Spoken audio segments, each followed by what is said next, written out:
Good morning. This is the Eager Beaver Show. You are listening to a True North Eager Beaver Media Incorporated podcast.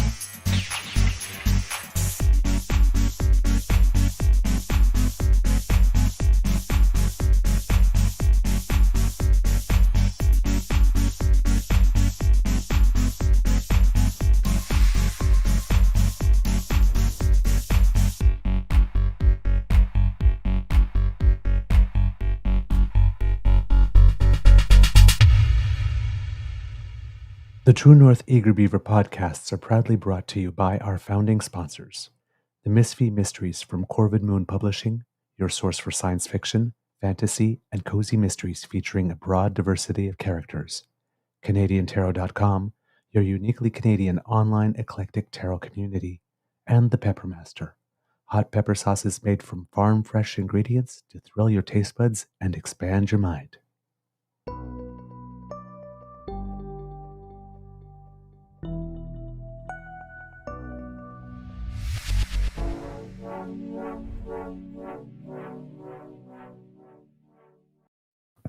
Well, good morning and hello, kids and cubs, and welcome to season 5 and episode number 787 of the Daily Beaver Morning Show. Always 100% Canadian. Today, recording day is Friday, November 14th, 2025, and it is a gorgeous day here at the Beaver Lodge. Beautiful blue sky, few fluffy little white clouds, and slightly above freezing here. So nice mid-November day here. Just absolutely perfect, exactly like I like them. I am your host, the Eager Beaver, pronouns he, him, hey, Mr. Beaver A, and not with me as usual is my good friend, Mr. Grizzly, but with me in spirit because we'll be talking Grey Cup just a little smidge today because, hey, it's the 112th Grey Cup weekend, Canada. I know that this is a big party time. It's one of the few weekends we get to celebrate being uniquely Canadian. So I'm definitely looking forward to it. And well, so far, Mr. Grizzly has been right in his predictions. It is indeed the Montreal Alouettes versus the Saskatchewan Roughriders in the final. And Mr. Grizzly picked the Roughriders to go all the way. So, and you know it's going to be just mayhem if Saskatchewan wins. Because if there's one thing that Saskatchewan loves, it is their riders. Absolutely. And more power to you. All right. Let's see. Oh, yes. A big thank you goes to our podcast founding sponsors, the Peppermaster, the Misfit Mysteries from Corvid Moon Publishing, and PsychicTarot.ca. Interesting. Looking at my hair on the monitor looks very different than it looked in the mirror in the bathroom. It looks way fuzzier and bigger, like I got 1980s hair today. And in the mirror, it was all slick and cool. I got a little fuzzified somewhere along the way. That's okay. I kind of like it, though. Kind of like it. All right. Let's see. It's been a bit of a flashback to my high school days. All right. Hey, how's your mental health doing today, kids and cubs? I am doing okay. I'm doing okay. This morning was a little rough. Waking up, got to bed at a regular time, but I'm still a little tired. I mean, 5 days insomnia it kind of catches up with you. So even though I got to bed at a regular time and slept pretty much well throughout the night and had no trouble falling asleep, unlike yesterday morning when I woke up and I felt refreshed, I did not feel refreshed today.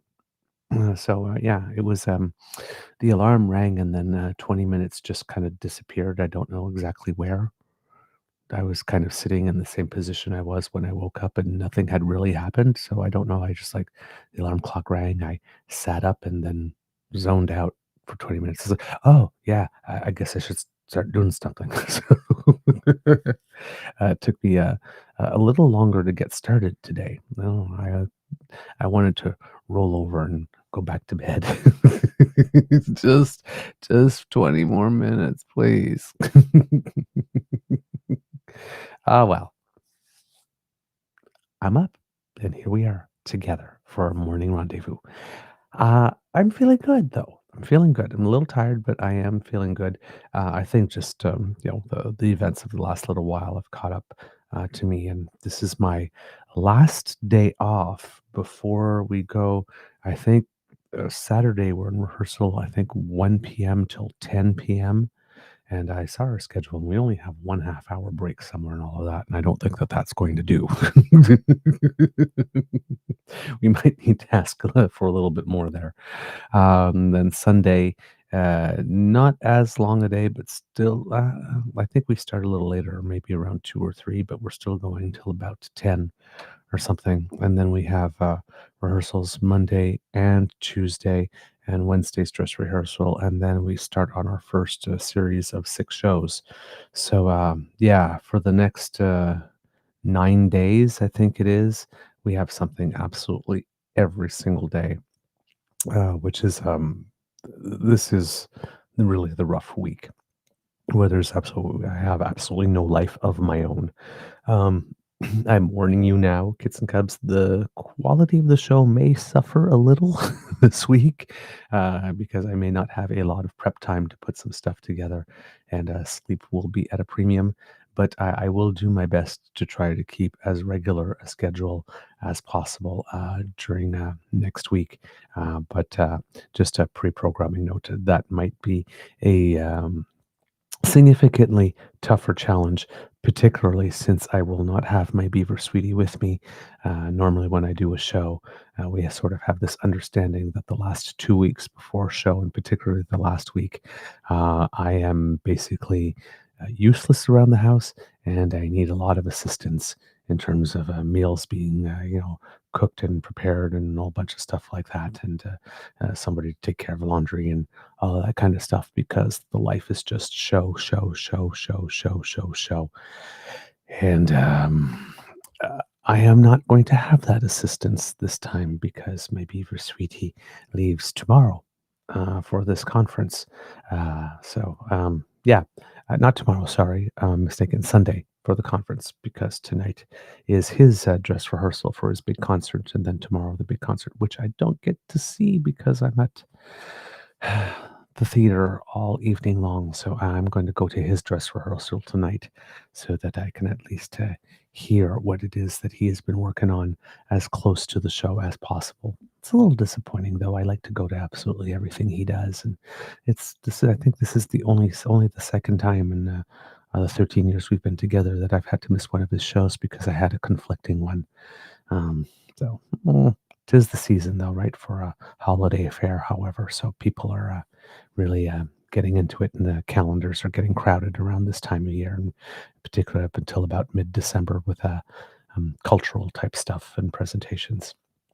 So, yeah, it's just the way the cookie bounces. Sometimes the various artistic pursuits and professional pursuits conflict. So we try to support each other as best we can. Maybe Versuti will be able to come and see our show, but it will be in the second week, and so there'll be no celebrations at home after opening night with my beaver sweetie. But he will be out there saving the world with science. So I mean, I can't be that selfish now, can I? Well, I can, but I won't.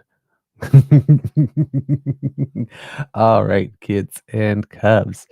You know what? We haven't done a little check here in the Magic Monitor for the last couple of days. So let's see who we have with us this morning. We have Kit Uncover and Kit Elaine with us. We have Kit Hyper T007 saying, Bom dia, Castorzinos, que lindo nacer do sol esta manha.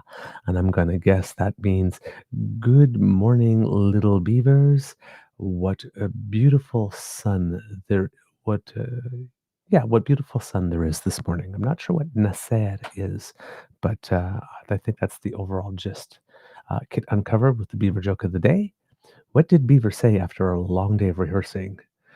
I'm ready to log off for the night. Indeed. Yeah, indeed. Uh, I'm.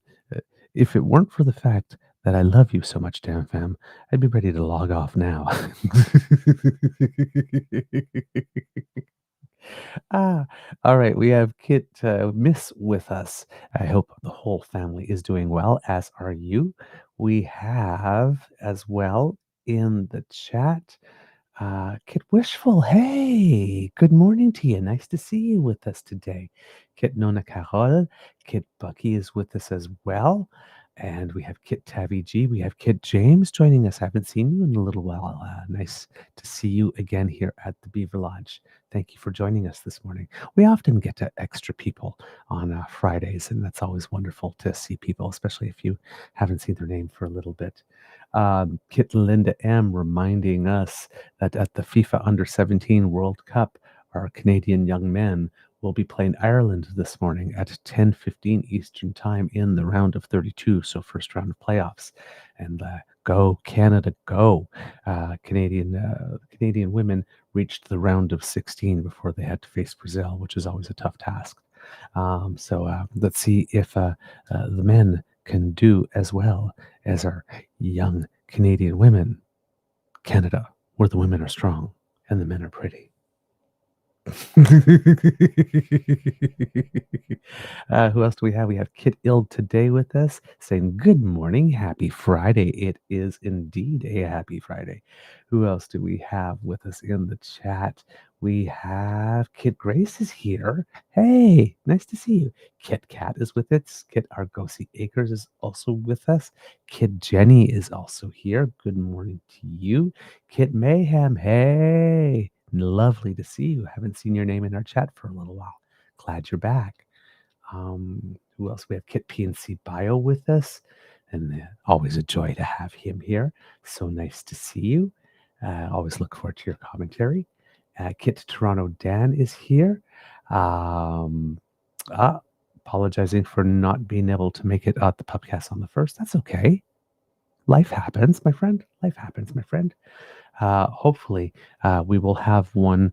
I haven't ran it by Mr. Grizzly, but I'm aiming for December 6th because I have to be in the nation's capital on the 4th anyway, and maybe I can do double duty and put it all in one trip. So put it in pencil on your calendars, the next pubcast or Christmas pubcast for December 6th, and I will confirm with you after I speak to Mr. Grizzly. But that's sort of my long-term plan for the moment. Okay, who else do we have here in the chat? That is everyone this morning. So thank you so much. Nasser, yeah, maybe sunrise. Yes, exactly. Good point, Bucky. That's what I was thinking too. Nascent, but I was like, yeah, I thought emerging sun, and I should have thought emerging sun would be sunrise. That's yeah. That would make sense. It's a beautiful sunrise this morning. Would make a lot of sense, especially considering the hour. Well, there you go. Get Hyper T 007 right in time. So in Portuguese, sunrise literally means the birth of the sun. So nascer. There you go. There we see when we rub a couple of gray brain cells together, we get a spark. So see, Bucky took his gray brain cells and then rubbed them up against mine, and then poof. We see together we can figure it out. And it seems that you were indeed correct, sir. So good thinking. I often do that. I'm looking there and I'm trying to think, is there a word in French that I know that's somewhat similar? And and then try to go from there and cross my fingers.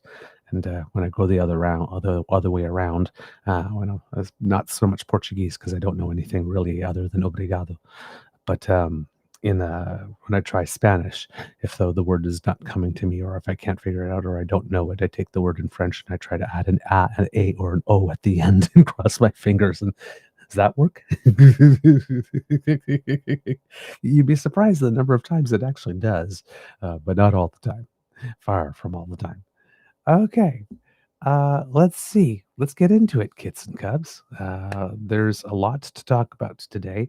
Um, Mostly with the Prime Minister, of course, with the major projects, and we will get into that. But we have, since we were talking a little bit earlier about the Grey Cup, there's a little bit uh, going on that we can talk about here, thanks to the buzzer by CBC Sports, I should say. Um, Oh, we are getting so close to the Winter Olympics. I'm so excited. Um, According to the buzzer at CBC, injured Alouettes quarterback David Alexander did practice, and his status is still questionable, I guess, at the moment. But because he hurt his hamstring in the fourth quarter of Montreal's victory, 1916 victory over Hamilton in the East Final.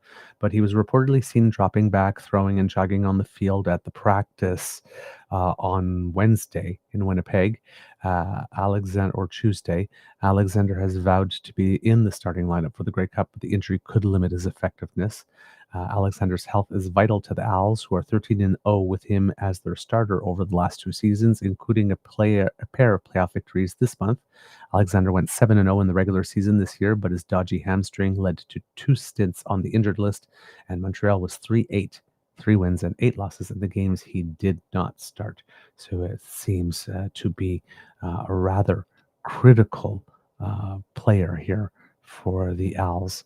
And then in here as well, of course, for those who want to watch, the championship game will be at 6 p.m. Eastern Time in Winnipeg. So for those of you who are in the East, I don't know why they give us Eastern Time in Winnipeg.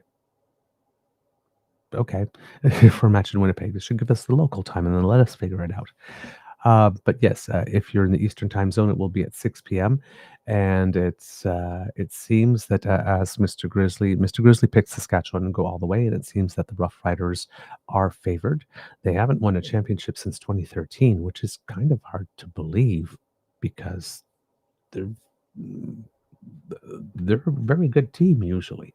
So I'm surprised it's been that long.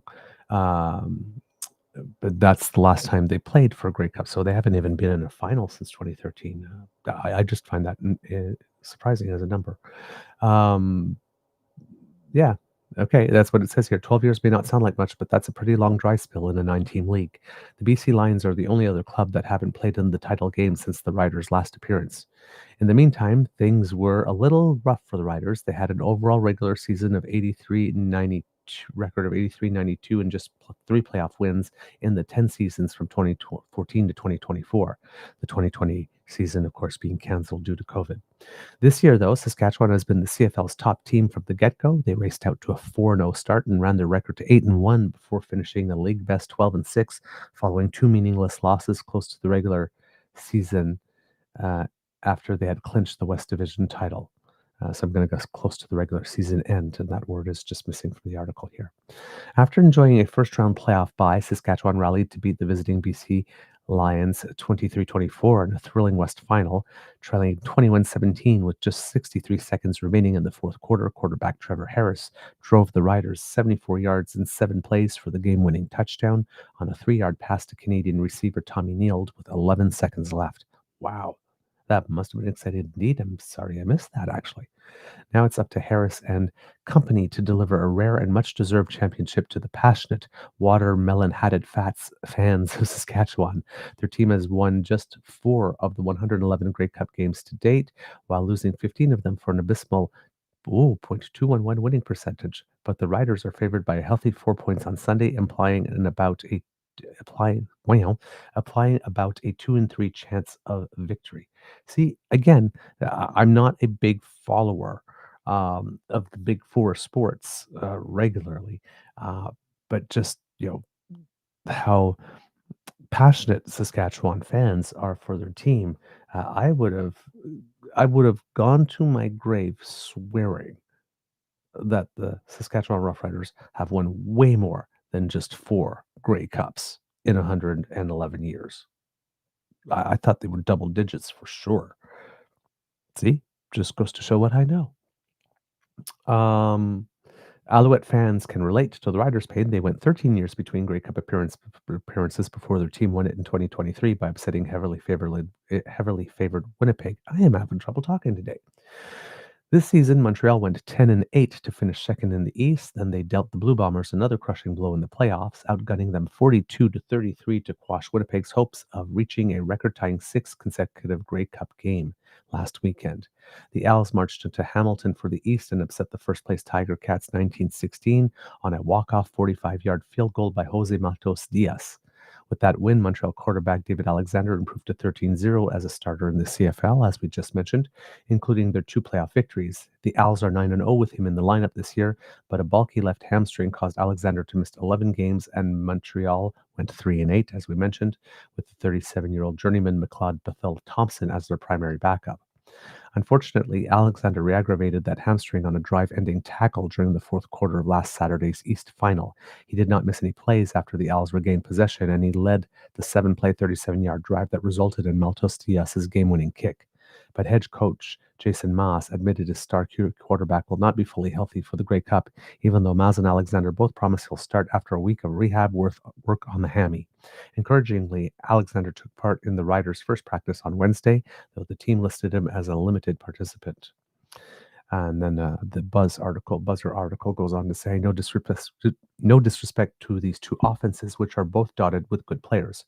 For Saskatchewan, Harris ranked third in the CFL in passing yards, trailing only Hamilton's Bo Levi Mitchell and BC's Nathan Rourke, the two finalists for the league's most outstanding player award, and finished second to Rourke in passer rating. AJ Ouellette placed second in rushing yards and ran for 113 on 17 carries in the West Final. Star receiver Keeson Johnson made 86 catches for 1,159 yards, which ranked fourth in the league despite his missing the last two games with a knee injury that also kept him out of the West Final. Johnson was on the field for the early portion of Wednesday's practice, but he was officially listed as a non-participant, putting his status for the Grey Cup in the air. For Montreal, Alexander's two stints on the injured list pushed him down the leaderboard in the counting stats like passing yards and touchdowns, but he tied Harris for second place in passer rating, and in the 7 games where he was active, threw for 10 touchdowns and just 3 interceptions, a stellar ratio. Alexander's favorite target, Tyler Snead, was close to the Riders' Johnson with 84 catches for 1,129 yards.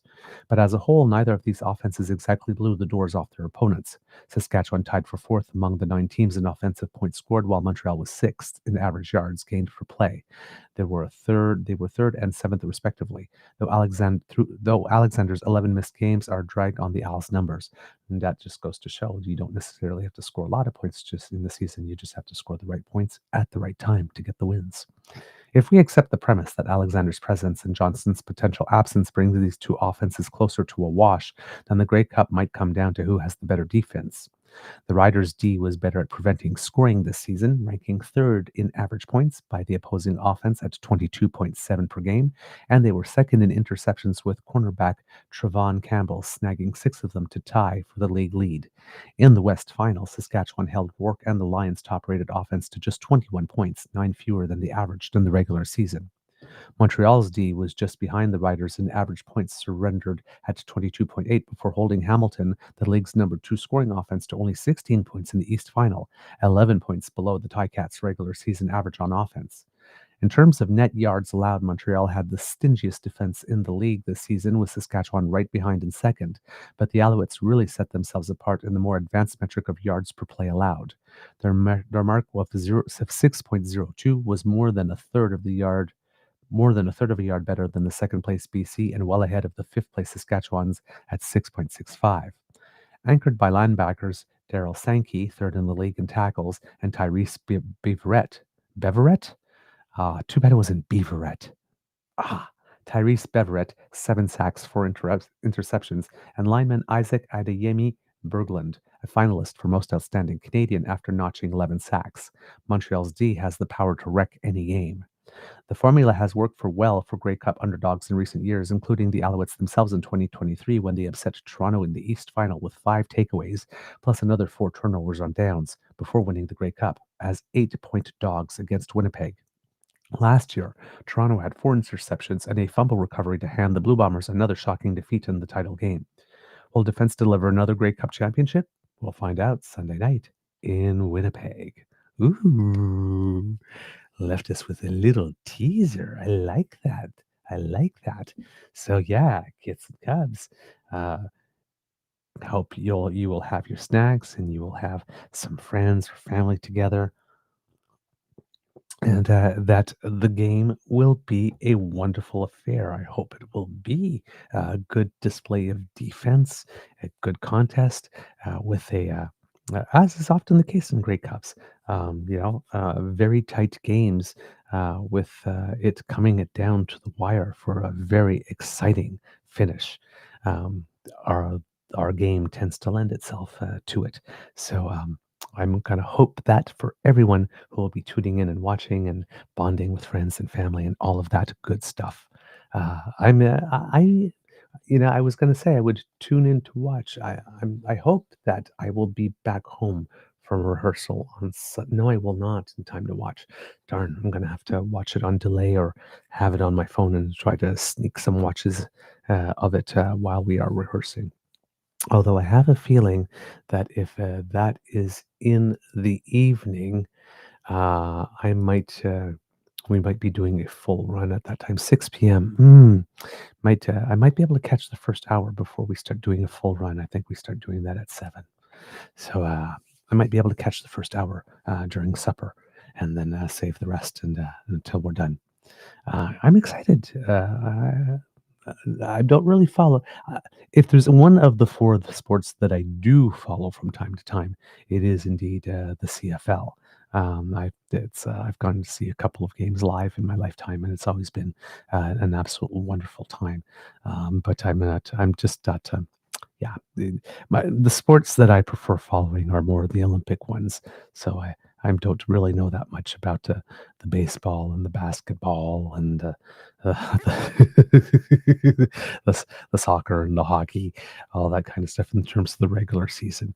But and of all of them, the ones I tend to know a little bit more about end up being hockey and soccer, and not because I follow soccer, just because they do happen to also be Olympic sports. So every now and then, you get to tune in on the players when they start talking about picking the rosters, and when it's at the Olympics, I watch every match that Canada is involved in because, you know, I may not be the world's biggest regular season Big Four sports fans, but when they slap Canada on the jersey, I'm there. I'm there. All right. Let's get into the more political stuff now that we've dealt with the fun. Yesterday, the Prime Minister of Canada was in Terrace, British Columbia, to announce a second series of so called major projects of national interest, projects that are key, according to the Prime Minister, or that will be key to growing Canada's economy and helping us to reorient ourselves to the more global markets, so a little bit more away from the United States and more towards the world. Now, of course, as we keep on saying that, moving away from the United States, of course, does not mean that we are seeking to cease trade or divert all of our trade away from the United States, but to have as big a portion of our trade as we can with nations that are not the United States and probably also not China and India, though we will have to diversify with them as well, so that when ever one of the big superpowers decide that they are going to toy with us or try to flick us across the table like we're a lint ball, that we have a little bit of buffer and that they are limited in the amount of damage that they can do to us. Because, well, we've decided that we are going to make lots of friends and actually maintain those relationships. So, yeah, these are important, of course, because it lets us know we are where we are going. Of course, it lets us know, gives us a better idea of what the overall plan is when we see which projects are selected and which are going forward.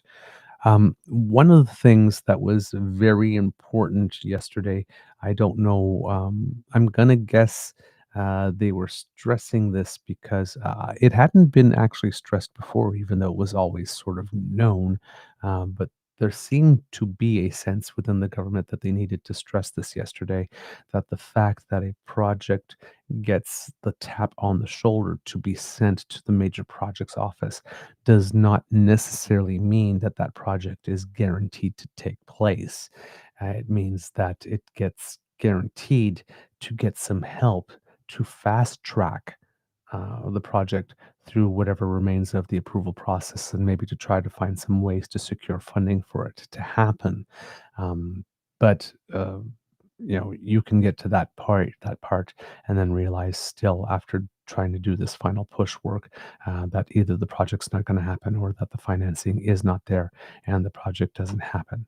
With that said, however, the caveat to the caveat is that the projects that are selected to go to the major projects office for this final phase of assistance, if they're closer to the end or if they're closer to the beginning, like the Pathways projects, to really uh, get some concerted attention behind them to move them faster through the whole development phase as well.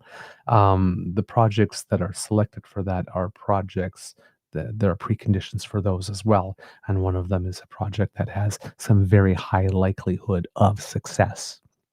And in that case, one would suspect that the overwhelming majority of these projects, not all of them, would eventually get the green light to go ahead.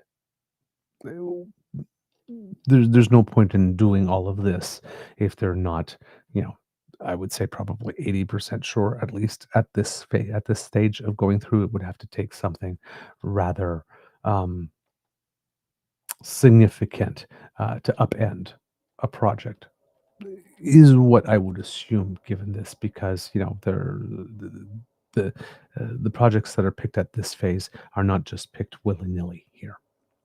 Um, but there seemed to be a lot of emphasis on that particular point yesterday. So I figured I would highlight it there. Um,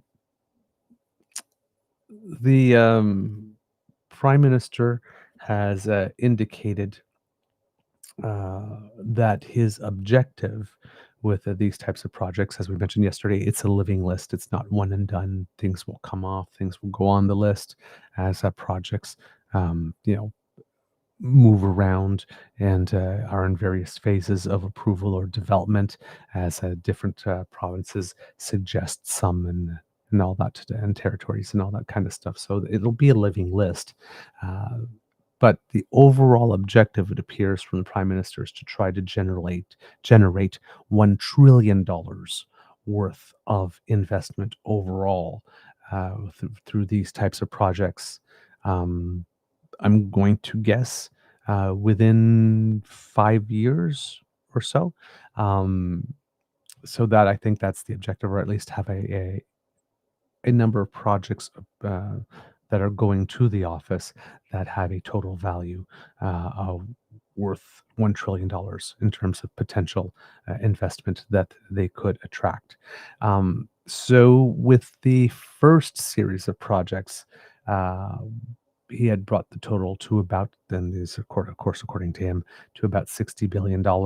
And in this case, this series of projects will add about another 55 billion. So we're at 115 billion and counting uh, towards his goal of $1 trillion in these types of projects. So again, you know, there are no shovels in the ground right now, really, except for particularly maybe not shovels in the ground either, but the Darlington one is the one that's the most further ahead, because they just announced, $2 billion to go and support it in additional, and that's in the first one. Probably the port in Montreal, the expansion of the port in Montreal is probably another one, and probably one of the ones that'll be finished earliest that they can point to and say, see, because I believe. Plans for that had already been drawn up and whatnot, and it's just got to the okay for the final hurdles and that type of stuff. and that there's probably some preparatory work. Uh, I would assume that's already started down on that one. And other ones, of course, will take a significant more time, and then other ones yet, like for example, pathways, will probably take even a significantly more time at that point. But as we mentioned, the goal is to try and, I would guess, ladder some of these projects so that there are things to point to, especially in the early phases, right? Because, like I said, it's nice to announce the projects, and of course, when you announce projects, yes, there is some work that starts, right? There's consultation work. That is work, but I mean, it's not, like I said, it's not boots on the ground type work that gets down, you know, to uh, Joe and Jane Canadian, for lack of a better term. But that does generate economic activity as well, right? If you're drawing up plans and the architects and all of that kind of stuff, that's there. You're coming up with new processes, the engineering that goes into that. There's economic activity in there. So there's lots of economic activity before shovels get to the ground with these types of projects as well. But when you're a government and you're saying big projects, right? The big visual that gets a lot of attention is that ribbon cutting and that that backhoe coming in and taking out that first chunk of earth and those types of stuff. And when things start to be built and you can point and see it's happening. Um, and usually between the time that a project is announced and the project gets to that point, there could be up to 2 years. So the prime minister's really difficult part is the first 2 years when he's announcing these projects and stuff is happening and there's consultations and there's preparatory work and plans are being drawn and you know uh, um, uh, building plans are being drafted and concepts are being devised, machinery is being thought of and conceptualized, but not purchased yet, right? Manufacturing lines are being um, again, conceptualized, but not, you don't see anything yet, other than maybe like, again, a plan on paper. Um, but there's a lot of work that does go into these portions as well. But that those first 2 years, there's maybe not a lot to point to. So that gives opposition parties a lot of runway to criticize, talk about delays, talk about government not really being serious, and all the things that you can do to try to diminish a project and talk it down before somebody has something to point to. So that's why I was a little disappointed that the result of the election initially was a minority parliament, because it didn't give the prime minister the first full 4 years for him to get some stuff off the ground and say, well, after 4 years, look, see, there's shovels in the ground here. We've laid the first spike for the a high-speed rail for the first section between, let's say, Ottawa and Montreal. We didn't, there's actual things that he can point to and activity that has started. So, and if the government, somebody tries to make the government fall within the first 2 years, well, before there's something like that you can point to. That is the major portion of vulnerability here for the federal government. And then the second portion of vulnerability, of course, is that if in the process of getting some of those first few projects on the way, underway, there is some type of disturbance in the project. Like, for example, one of the projects that was announced yesterday, there does seem to be some Indigenous opposition to it from certain quarters, even though it is an Indigenous-led project. Um, and there are people that are already talking about going to court on some of them, and of course that could lead to some delays that are not necessarily expected or desired. And again, if that delays the moment at which you can point to something and say, "See, we've started," that also gives ground for the opposition. So that's the major area of vulnerability for the federal government when it comes to these types of projects. So hopefully, these things are being very well done, especially in the first projects with consultations, in order to minimize the risk of such things derailing. the point at which you can have some type of deliverable that's tangible that you can point to prove to the Canadian public that that which the opposition is saying is not necessarily tethered to observable reality. So, moving forward with that, let's go to the Prime Minister's announcement yesterday about the projects. And he's, as you know, the Prime Minister has a particular skill at explaining these types of projects, of course, because, well, I mean, you know, given his background, he is. How would I say it? Given his background, he's very used to speaking in these terms. So this is, how would I put it, comfortable terrain for the prime minister. No doubt about that. There is one thing, however, that is very, very key to remember, and I think it was Bill Kelly. For those of you who follow him, I have a lot of respect for that man.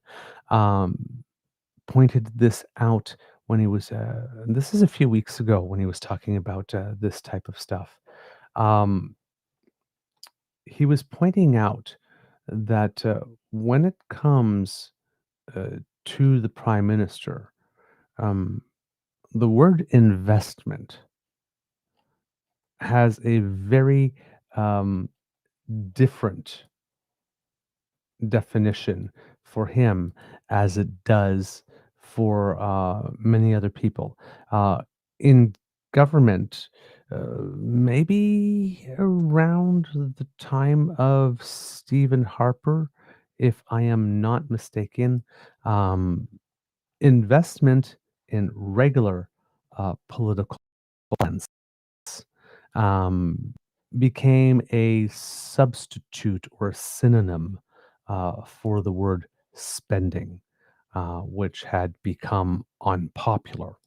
So, we'll be spending on this, or we'll be spending this much money, we'll be spending, and then turns around and says, we'll be investing this money in this, we'll be investing money in this. Um, and it's just been used interchangeable.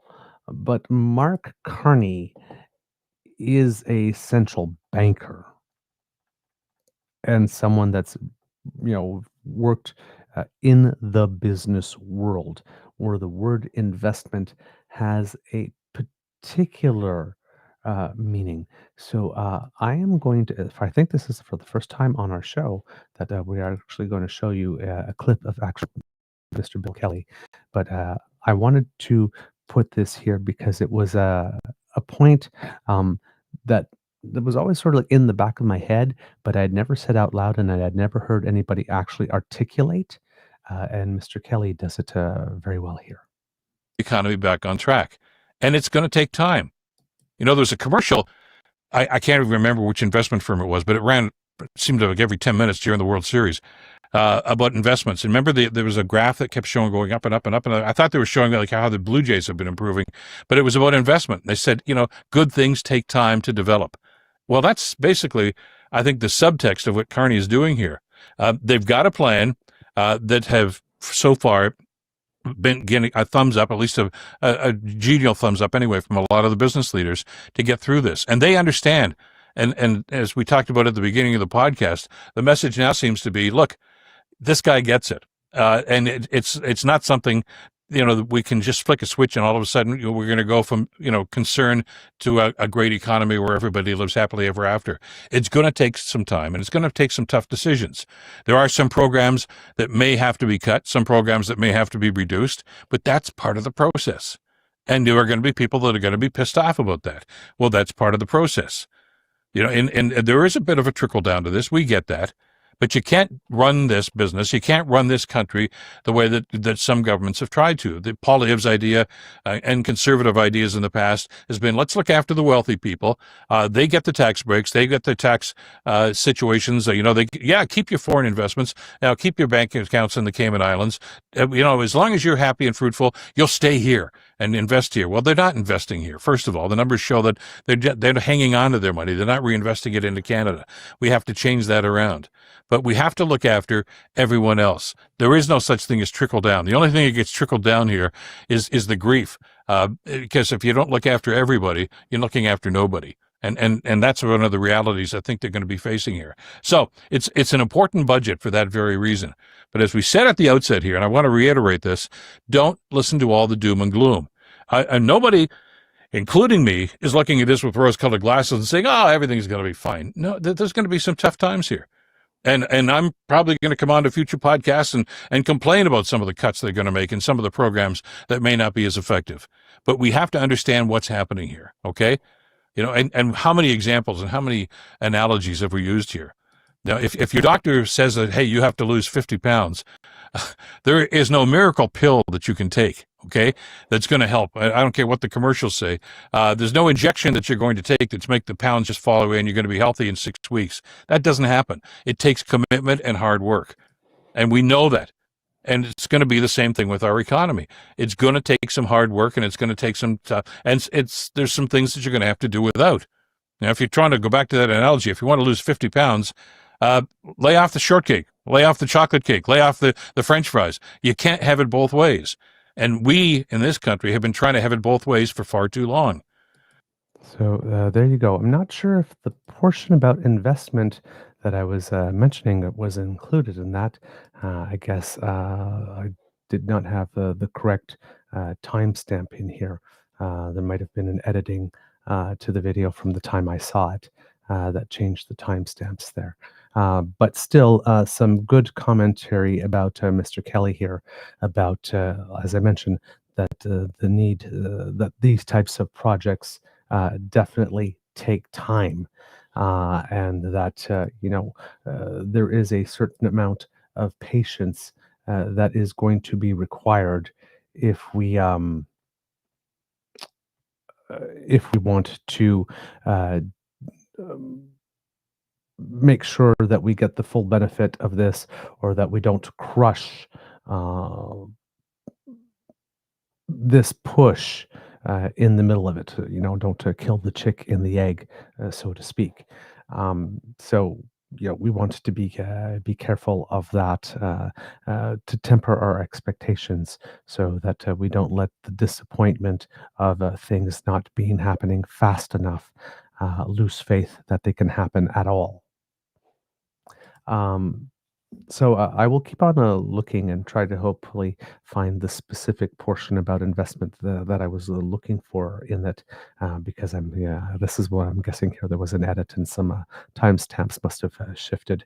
That happens to me sometimes, also with the CPAC material, which it did last night. I had to go back and find all my timestamps again this morning because I had took everything from the live, and then everything that was in the live that was that had nothing happening got cut out, and then all of a sudden all the timestamps are shifted. It's like, crap. But let's go to the Prime Minister here making the announcement, and we are going to start with something that he is saying close to the introduction of it, that I like, because it also gives us some elements of a counterfactual. So when I'm hearing people argue against stuff like, for example, Pierre, was talking about the $78 billion deficit, and it's terrible and it's inflationary and means the Liberals are going to print money because it's government spending, and government spending is always necessarily inflationary, and none of this is true. But Pierre says it anyway. Pierre never talks about, nobody seems to ask him, okay, but do you not agree that we need to reorient our economy? To which Pierre would have to say yes, because during the entire election, he complained about the Liberals having made us dependent on the United States, like this happened all in the last 10 years. It was all the fault of Justin Trudeau, not the fault of every single successive government since in my entire lifetime. So I mean, if you're complaining that we are too reliant on the United States, well, then surely you must have a plan to diversify, or you must think that we should diversify. So if you think we should diversify, which of the things that we are doing would you not do in order to keep that deficit at $42 billion? Would you not build the port? Would you not do nuclear? Would you not do critical minerals? Which would you not do? And if you would do them all, because, well, then if the deficit reported is 78 and you want it at 42 maximum, where are you going to find the additional $36 billion in cuts and savings in addition to the 60 that have already been announced? And what would they be? Right? Would you not do defense? Would you not do 2% of GDP on NATO? Would you still keep on, uh, raising the ire of the United States on that? Would you not do the 5%? Would you not have committed to that? And if you would, well, then whatever the value of our money that we have to spend on those things, where would you find the cuts for those two? Right? Nobody's asking Pierre about the trade-offs, and nobody's asking Pierre, well, okay, you're upset that we are spending this extra $36 billion this year. What would you not, if you didn't spend it, what would the economy be? If you didn't spend it on these things, if you just decided not to spend it at all, what would the situation be? So the Prime Minister here is giving us a little bit of data as to the impact of what the United States is doing to us with its recent moves. And that it's always important to keep that in mind whenever you hear Pierre talking about it. We're in a situation because of all these changes in the world that many of our historic strengths, based on close ties with the United States, have become our vulnerabilities. We just released a budget last week. And in that budget, we estimate that the U.S. tariffs and the associated uncertainty that they're causing will cost the Canadian people about 1.8% of our GDP. Now, let me translate that into real numbers. That's about $50 billion lost from our economy. It's the equivalent of $1,300 for every woman, man, and child in this country. That's because the world, U.S., is changing rapidly. And so we must change our strategy dramatically. So some important data in there. Pierre Poilievre, you will never hear him talk about the fact that what the United States is doing to us when he turns around and says, Mark Carney promised that we would have the fastest growing economy in the world. We have the slowest growing in the G7, blah, blah, blah, whatever, that kind of stuff. Again, none of that is true.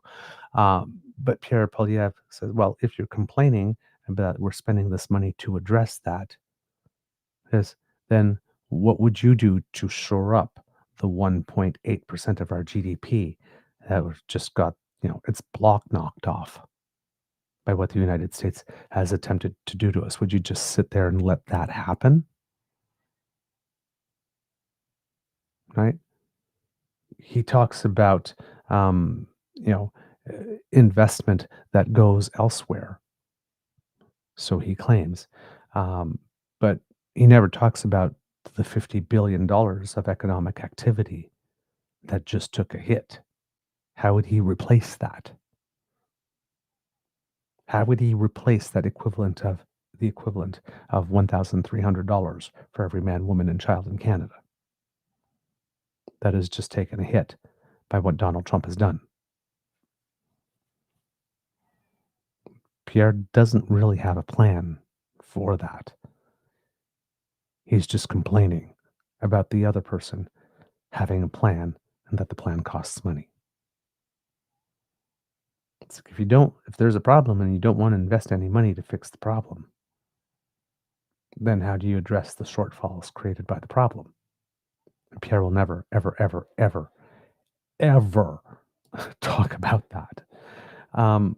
The other little piece of data point that the Prime Minister gave us was the one pertaining to how much economic investment that this new series, latest series of 6 projects could help help us attract. One of the first things that Canada's new government did was to pass something called the Building Canada Act. That was back in June. And this law changes the government's approach to building major projects from why to how. Those projects are projects that strengthen Canada's autonomy, our independence, strengthen our resilience, strengthen our security.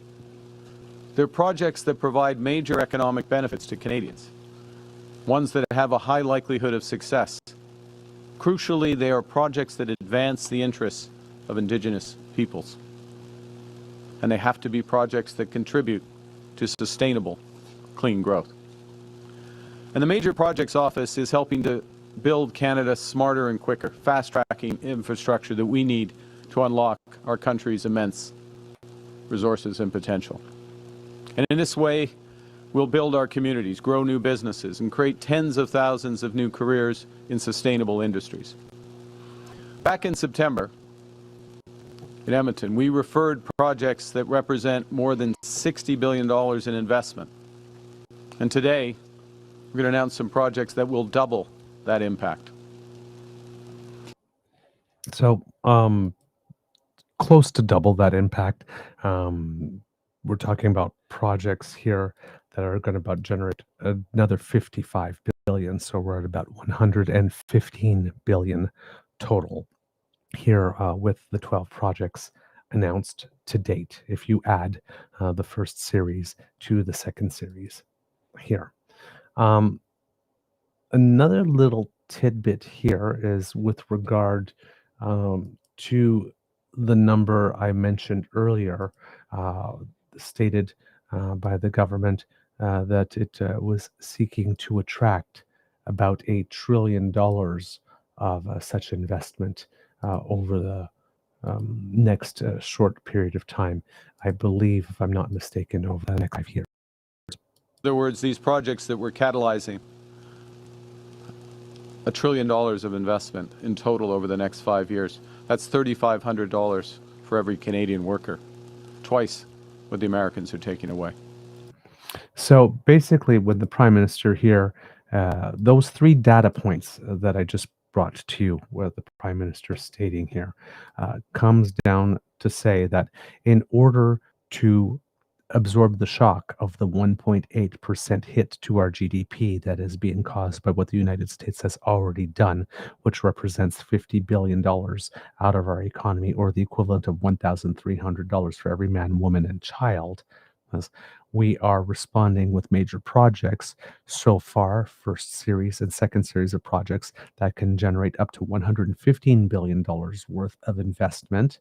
So more than has been taken away already. As the Prime Minister keeps on saying, we can give ourselves more than anybody else can take away.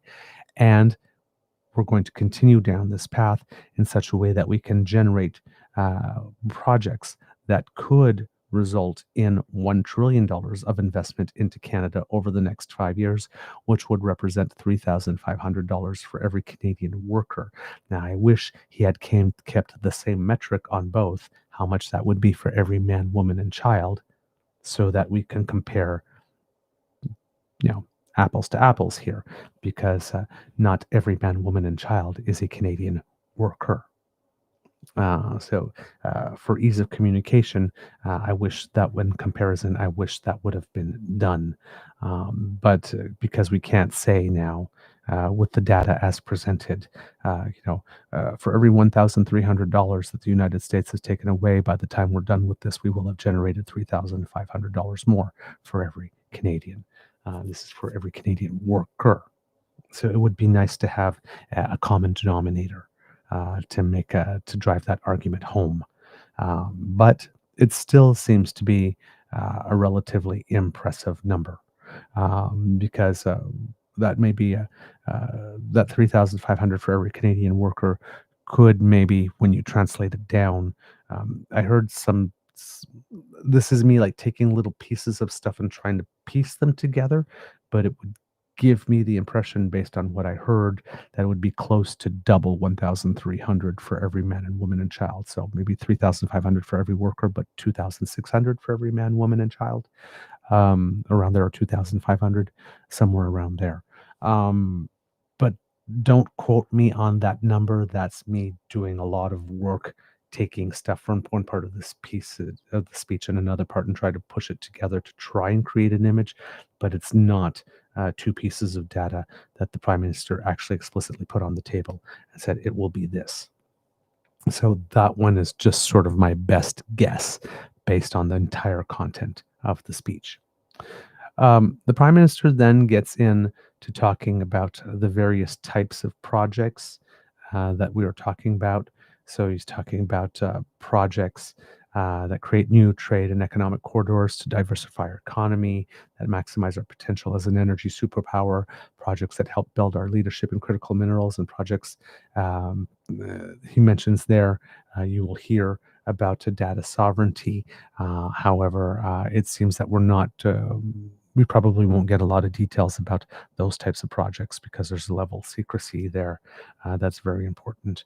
And then, so he will talk about these overall types of projects that he's trying to attract, and then we'll start to go in to some of the projects that have stuff to do or that relate to us becoming that energy superpower that he's talking about. And in this case, there are two projects.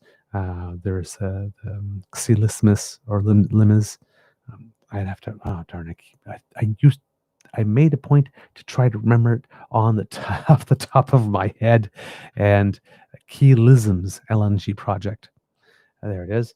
And as well, the Iqaluit Hydro project are the two energy ones in this one that he's going to talk a little bit about. So this passage is a little bit longer, but hopefully very informative as to this is the meat of the announcement that we're getting into here. Each of the projects that we're referring to, the major projects office today, in and of itself is transformational. But the bigger point is that their impacts will be amplified by being part of bigger national strategies to boost Canada's competitiveness, including to realize our country's full potential as an energy superpower, by creating new trade and economic corridors that diversify our economy, projects that help build Canada's leadership in critical minerals to increase our independence, and also projects that we won't discuss today, but projects that establish our data sovereignty so Canadians can be served safely and securely online. Now, Canada, let me start with our position as an energy superpower. We're starting to realize our full potential in both conventional, i.e. oil and gas, and clean energies. LNG is an essential fuel for the energy transition.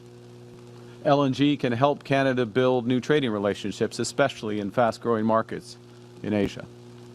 By 2040, it's estimated the global LNG demand will rise by 60%, and Canada will be ready. We're home to the world's fourth largest reserves of natural gas, and we have the potential to supply up to 100 million tons annually of new LNG exports to Asia.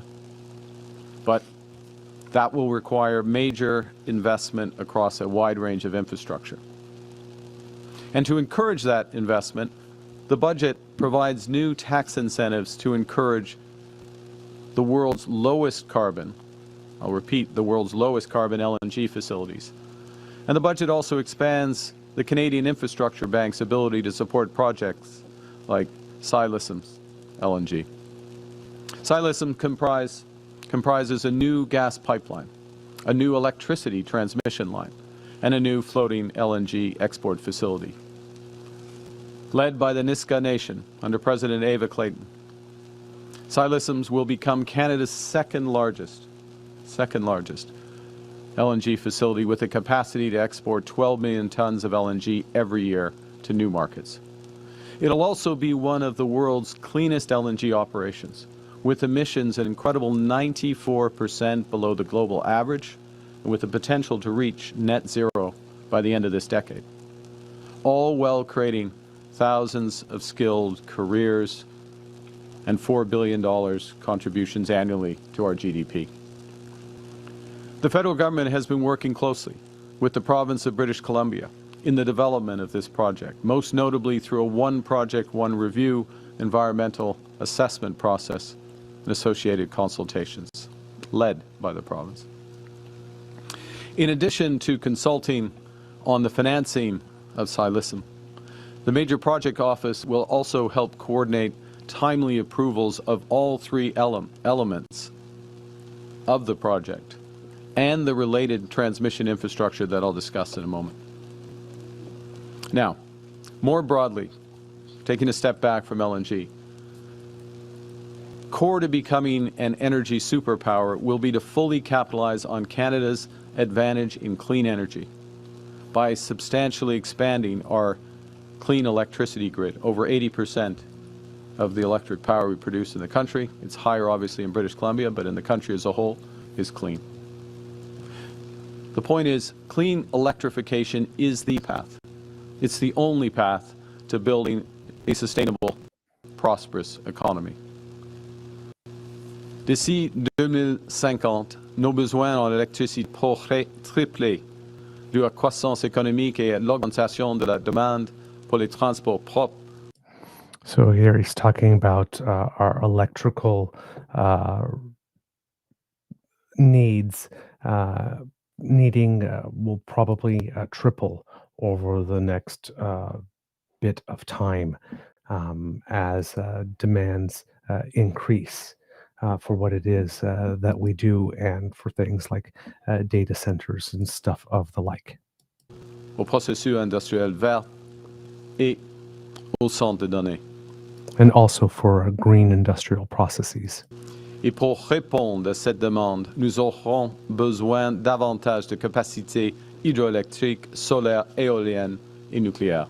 So we will need additional nuclear, solar, and wind energy in order to be able to meet that demand. Et nous aurons besoin de nouvelles interconnexions entre les systèmes provinciaux pour créer un réseau énergétique canadien efficace, robuste et durable. And we'll need different interconnections in order to create an overall electrical grid that will be reliable and durable. We can unlock enormous economic opportunities by connecting and creating a sustainable grid, including right here in northern British Columbia. So our government is launching a transformational strategy to develop that clean energy, including through new investment tax credits for clean electricity, through something we just introduced in the budget called the productivity superdeduction, which provides for immediate expensing of clean electricity generation and conservation equipment. The Canadian Infrastructure Bank plans to invest $10 billion in clean power projects, and there will be federal support for provincial transmission links. We also see that nuclear power will play an important role in scaling clean generation. And the Minister of Natural Resources will lead our new nuclear strategy, working with the provinces, including the Government of Ontario, to deploy small modular reactors and tens of gigawatts of new utility-scale nuclear capacity. Canada, of course you know this in BC, Canada has a long tradition of using hydropower to unlock economic activity. That's true here, it's true in Quebec with Hydro-Quebec, it's true even in my home province of Alberta with the Brazeau Dam, which was the start of our industrial development. In that spirit, today we're referring the Iqaluit Nuqiqsutit hydro project to the Major Projects Office. This is a breakthrough. This is a breakthrough for Arctic sovereignty and sustainability. It will be a 100% Inuit-owned hydro energy project. It will save $1.9 billion in diesel costs over the next 50 years while providing affordable, reliable, emissions-free power in the Arctic. Now that's elements of the energy superpower strategy. The second strategy is to develop new trade and economic corridors that help us diversify our markets and build our. All right. So the first portion there, as we mentioned, the Prime Minister talking about the two first projects, the LNG project and the Iqaluit Hydro. And again, as you notice, as he did in the first series of projects, Kits and Cubs, the Prime Minister taking time to talk about the embedded green component into it, and where applicable, the embedded Indigenous partnership or ownership component as well. So the things that he mentioned at the beginning of all of this, all those months ago, things that, they have to have a high likelihood of completion. They have to advance, economic interests of certain kind. They have to have an indigenous component where applicable. They have to have a green element, a sustainability element, again, where applicable. All of those things are still, and lead, of course, to good union jobs. So those elements are wherever he can in these projects, he tries to highlight them. And nothing on that front has changed. That seems to be relatively consistent throughout it. The Iqaluit hydro project, replacing, that diesel with hydroelectric power. That's definitely better for the overall environment and the reduction of our emissions. LNG, again, there's a lot of people that are two minds about it because it is a fossil fuel, yes, and you are burning it, but it is less carbon intensive. And if you can displace other fuels that are more carbon heavy, then it is an important step along the way. But again, right, how you actually produce it as well, and that type of stuff. There's ways to be greener about that. So,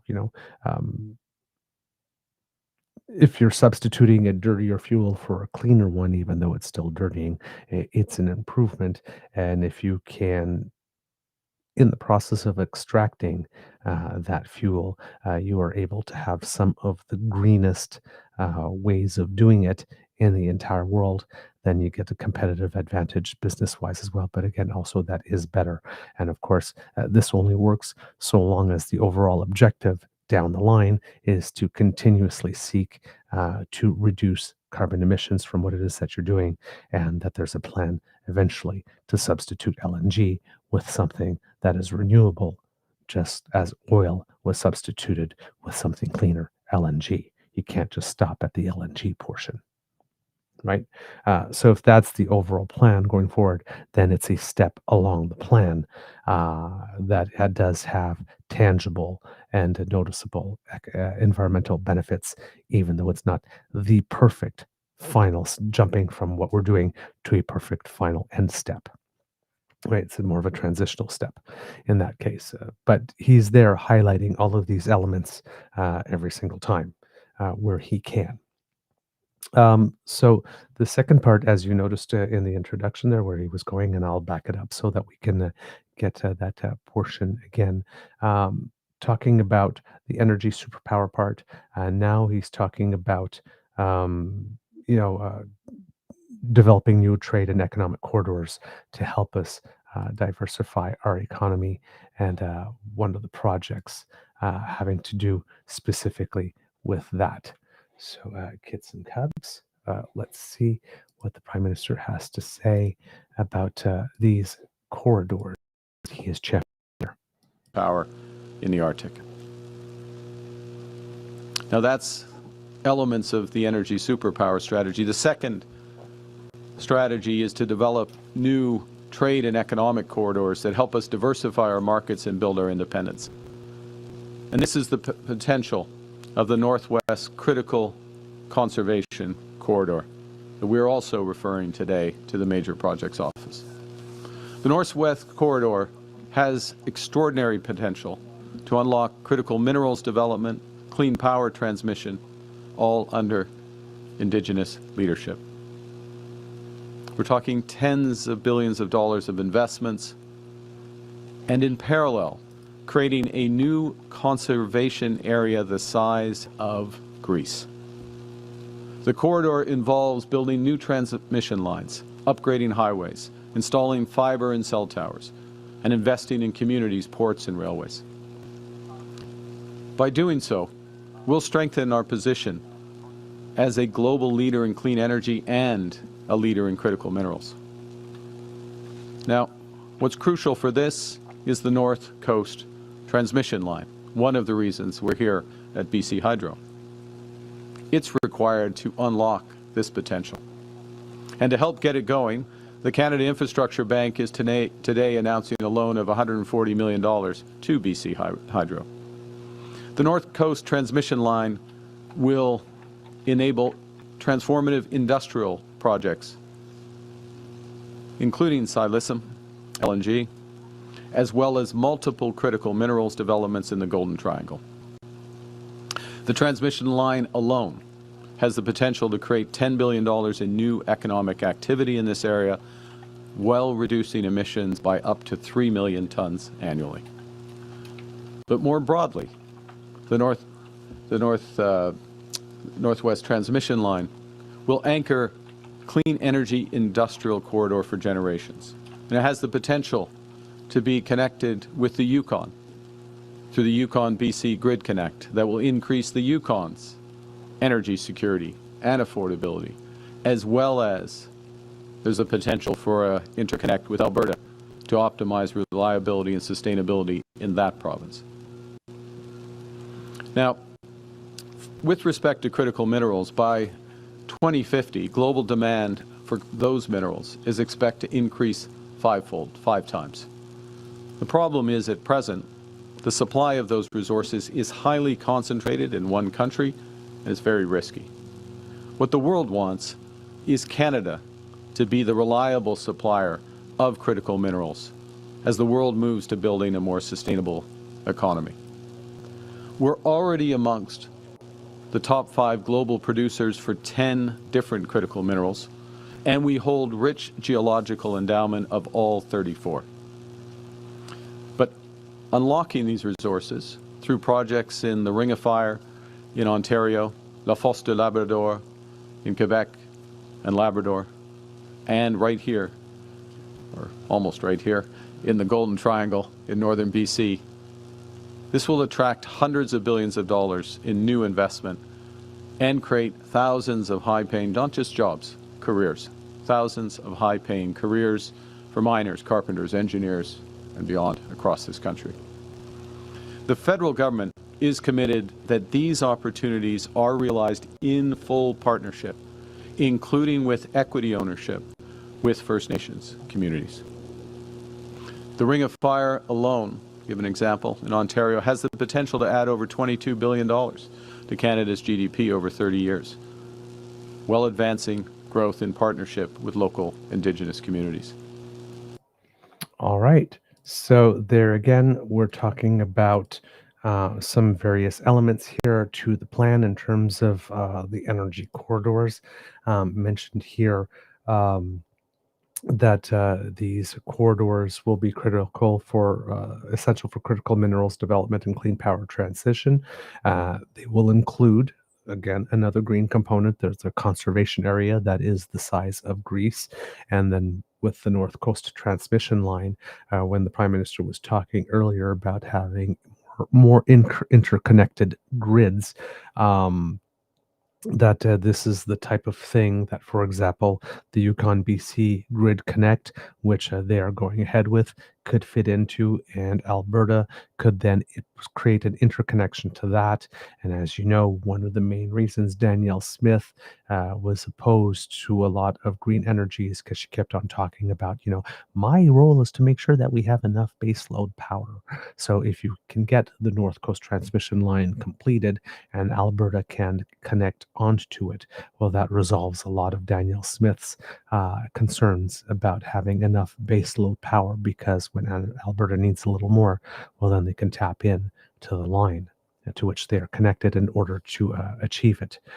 So this is important, again, if we're talking about having a resilient and greener east-west grid for electricity as we go forward. Also talking about the Canada Infrastructure Bank having announced $140 million loan to BC Hydro to help with some of this. And this is an interesting development here because it's one of the things that have that was in the budget that didn't get um, necessarily a lot of attention, but according to iPolitics, quote, Budget 2025 announces the government's, this is taken from the budget here, Budget 2025 announces the government's intention to amend the Canada Infrastructure Bank Act to enable it to make investments in any nation-building projects that have been referred to the Major Projects Office, regardless of sector or class. Now, for those who are wondering, about that, kits and cubs, the Canada Infrastructure Bank, CIB, was created in 2017, creation of Prime Minister Trudeau, with a $35 billion in federal tax dollars to help and bring in private investors in projects that would otherwise have none. The bank currently invests in projects that fit into one of these 5 sectors: public transit, clean power, green infrastructure, broadband, and trade and transportation.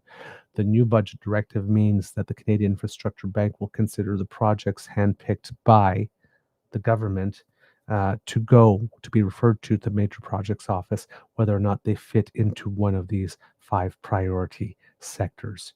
So yeah, um, now one could make the case that some of these do fit into these 5 priority sectors, right? If we're talking about um, if you make the case that critical minerals are for the purposes of creating green power, even though critical minerals themselves are not a green power project, you could sort of find a way to shoehorn it in there. Or you could just basically create, a 6th category. So public transit, clean power, green infrastructure, broadband, trade and transportation, and projects referred to the Major Projects Office for that part. So that budgetary change has indeed been made.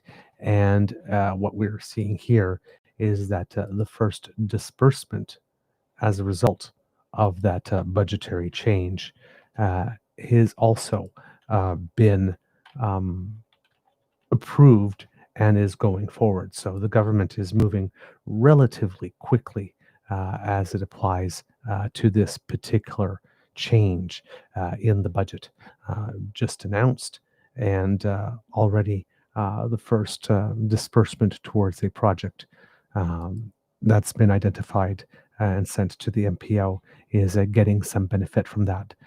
So again, out of all the projects that are mentioned, right, we have some activity at the port of the port in Montreal.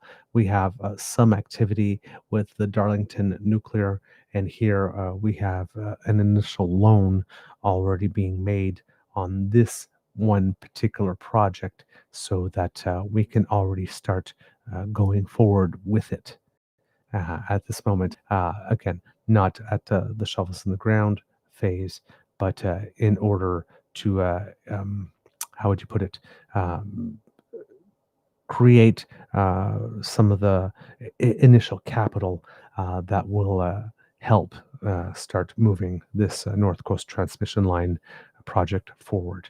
And as mentioned as well, some of the green component here, once completed, it could contribute to reducing emissions by up to 3 million tons annually. Then the Prime Minister goes in a little bit and starts to talk about uh, what the critical minerals strategy will be, because in this particular series of projects that were announced, 3 of the projects of the 6 have to do with, in some capacity, mining. So we're going to see what the Prime Minister has to say about those specific projects here in this next segment, Kits and Cubs, that I'm going to present to you now.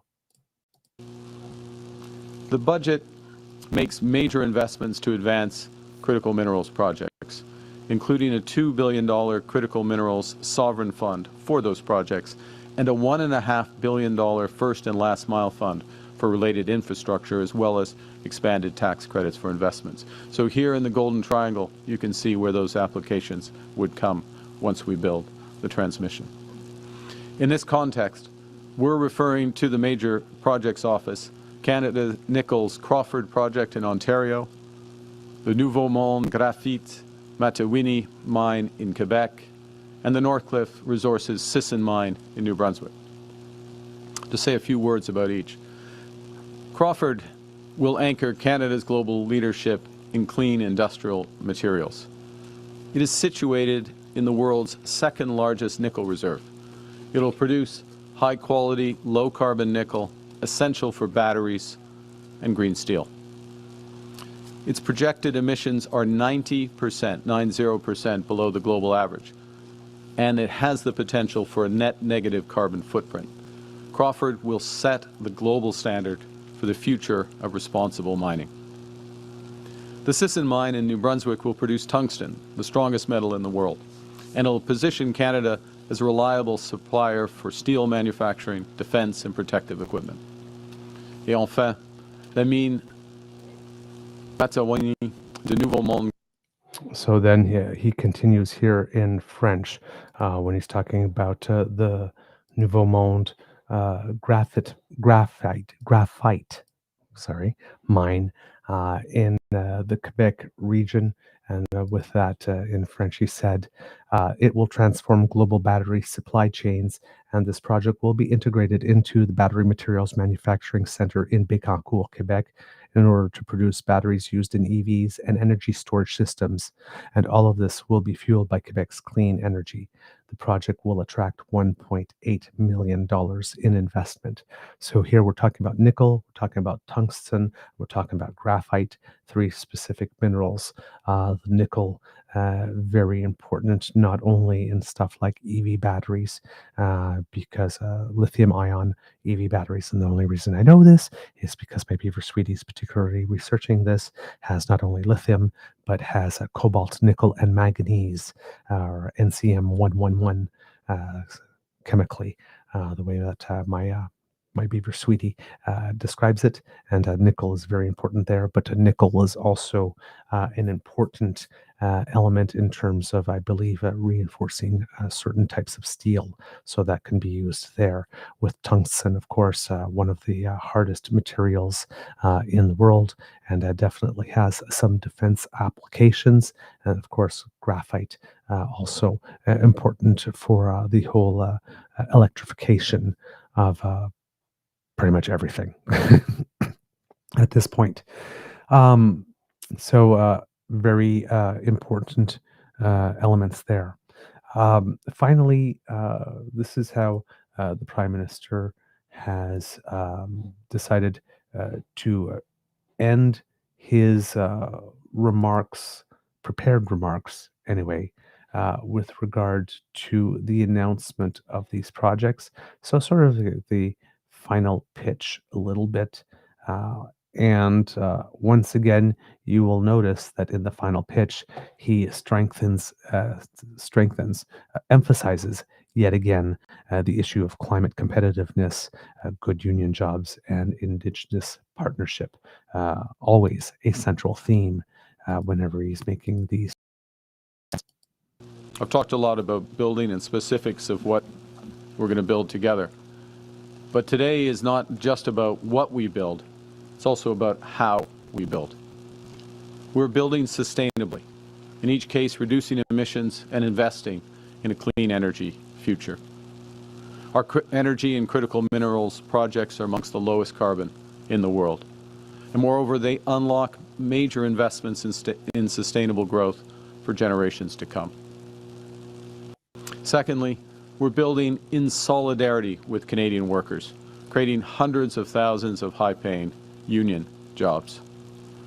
And we are always building in partnership with Indigenous peoples to ensure meaningful Indigenous ownership and major economic benefits, while promoting the conservation of our natural heritage for future generations. This approach reinforces that the impacts of our nation-building strategies, just like those that came before us, that these impacts will be generational. Consider my earlier reference to that railway in the Maritimes. It was built around the time of Confederation to move goods and troops there, to assert Canada's independence and help unite a young country. But that line eventually became part of the Canadian National Railway, which now spans more than 31,000 kilometers across this vast land, reaching here to Terrace and from Terrace to the world. That line moves $250 billion of cargo each year and employs nearly 25,000 Canadians. Its infrastructure is old as our nation itself, and it drives this huge economic activity across the country, employing tens of thousands of Canadians and uniting our nation. That's the power of nation-building projects. Projects that Canadians have built before, and projects that we are starting together to build again. Building Terrace strong, building BC strong, building Canada strong.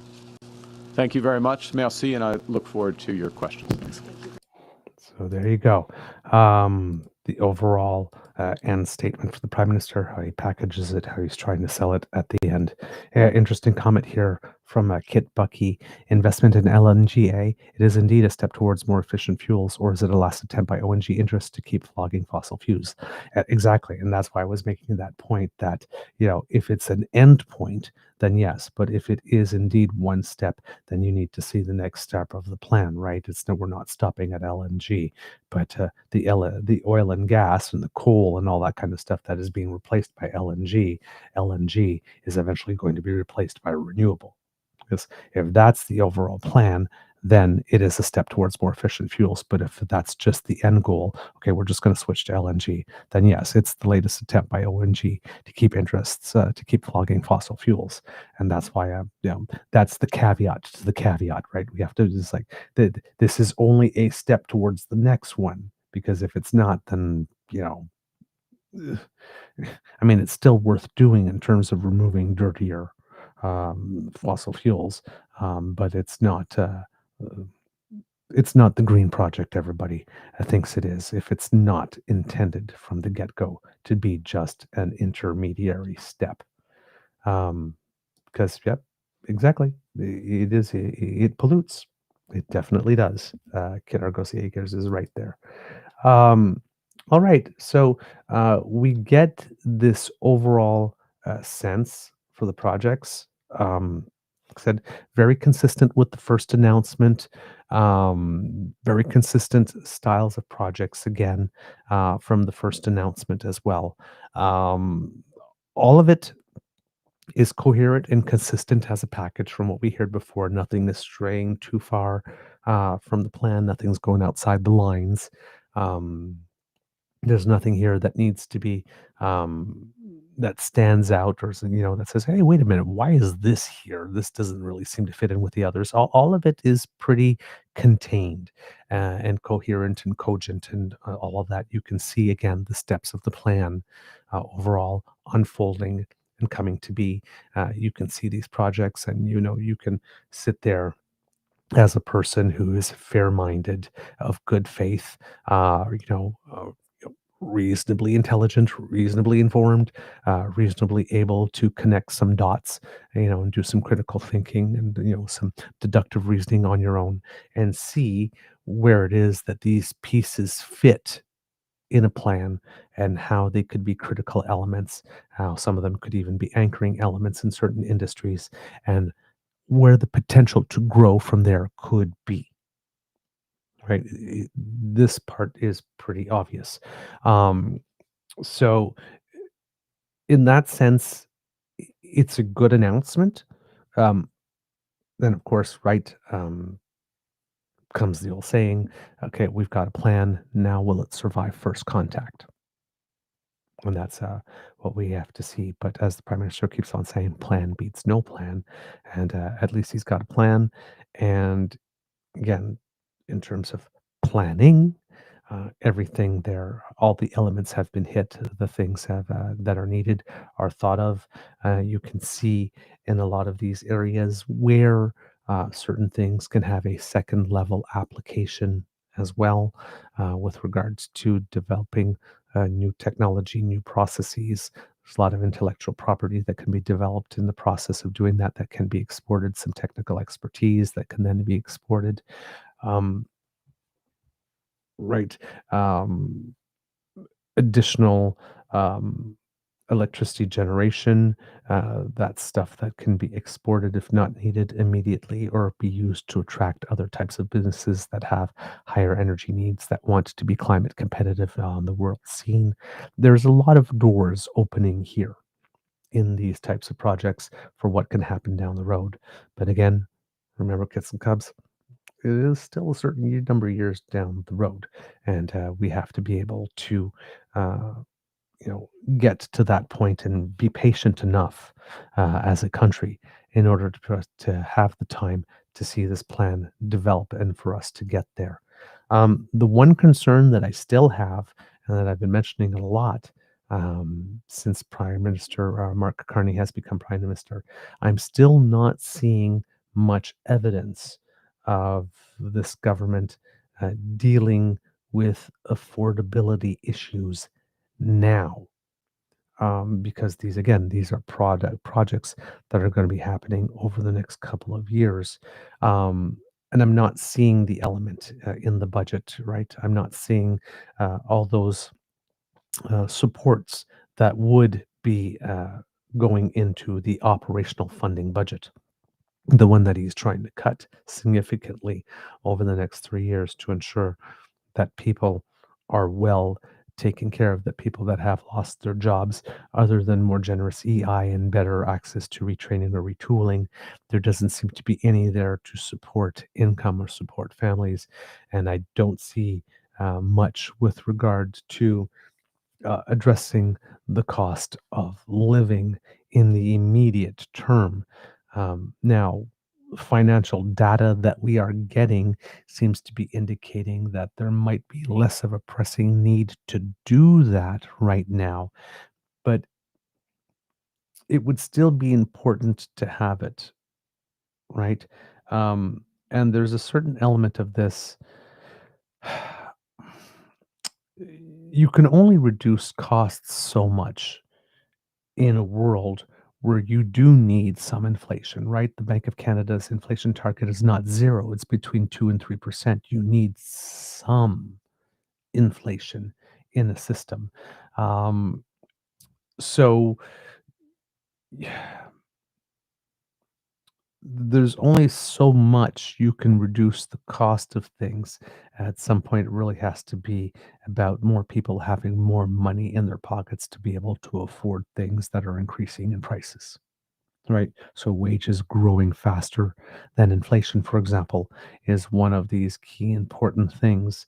Um, a tax cut that is given to increase the amount of revenue you have in terms of disposable money to spend uh, is another way to do that. But then you are also taking money out of government coffers to help fuel the types of supports that you need, and a mass tax cut for a whole bunch of people like the one that we were given that affected 22 million people. Yes, it puts a little bit more money in our pocket, but when you divide it among all of us, that big amount doesn't amount to uh, huge dollars for each of us individually, and that gets eaten up by inflation relatively quickly.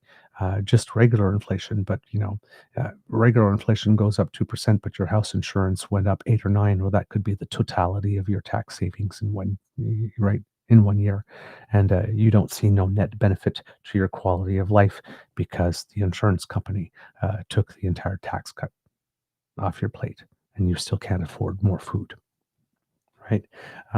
So um, there's only so much that the house pricings of housing and houses can go down, because you have the competing pressure of people that have put a lot of their retirement savings into their homes, and they certainly don't want um, the value of their homes to decrease, and if it is increasing, they would hope that it could keep on increasing at a rate that keeps up at least with inflation or surpasses it, so that the value of their investment grows and their future quality of life grows. And if you were going to um, try and trim that off in order to lower prices for people today, there would be some type of reaction.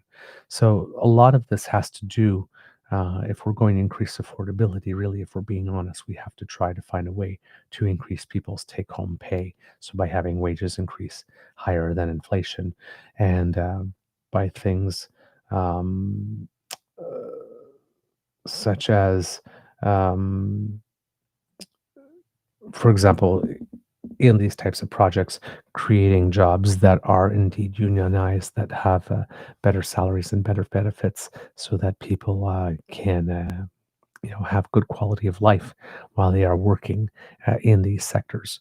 There's pretty much no other way around it. There's only so much you can cut costs, and without having to take some drastic measures that would have a lot of people pulling their hair out or screaming that the end of the world is nigh, or that we are delving into even more socialism, or whatever it is that they claim is happening when we decide to help each other out.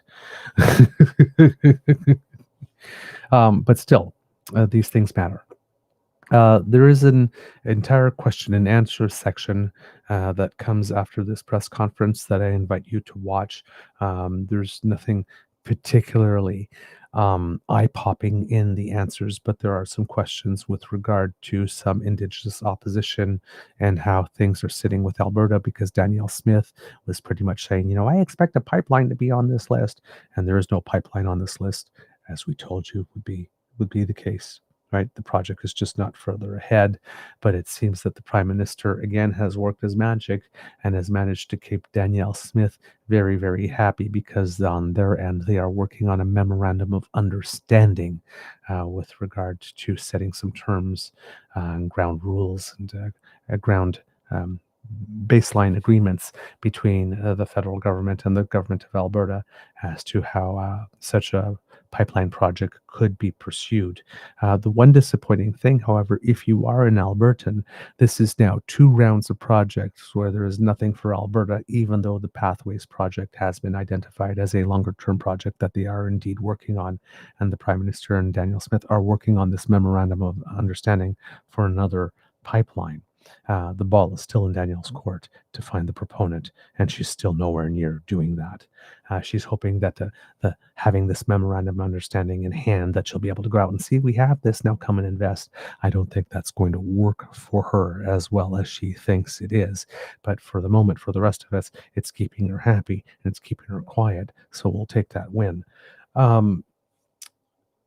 But yeah, with that specific thing, the disappointing part, if you are an Albertan, is because Danielle Smith has not learned the lesson of not putting all the eggs in one basket, which is what we've learned with the United States, which is why we're trying to diversify.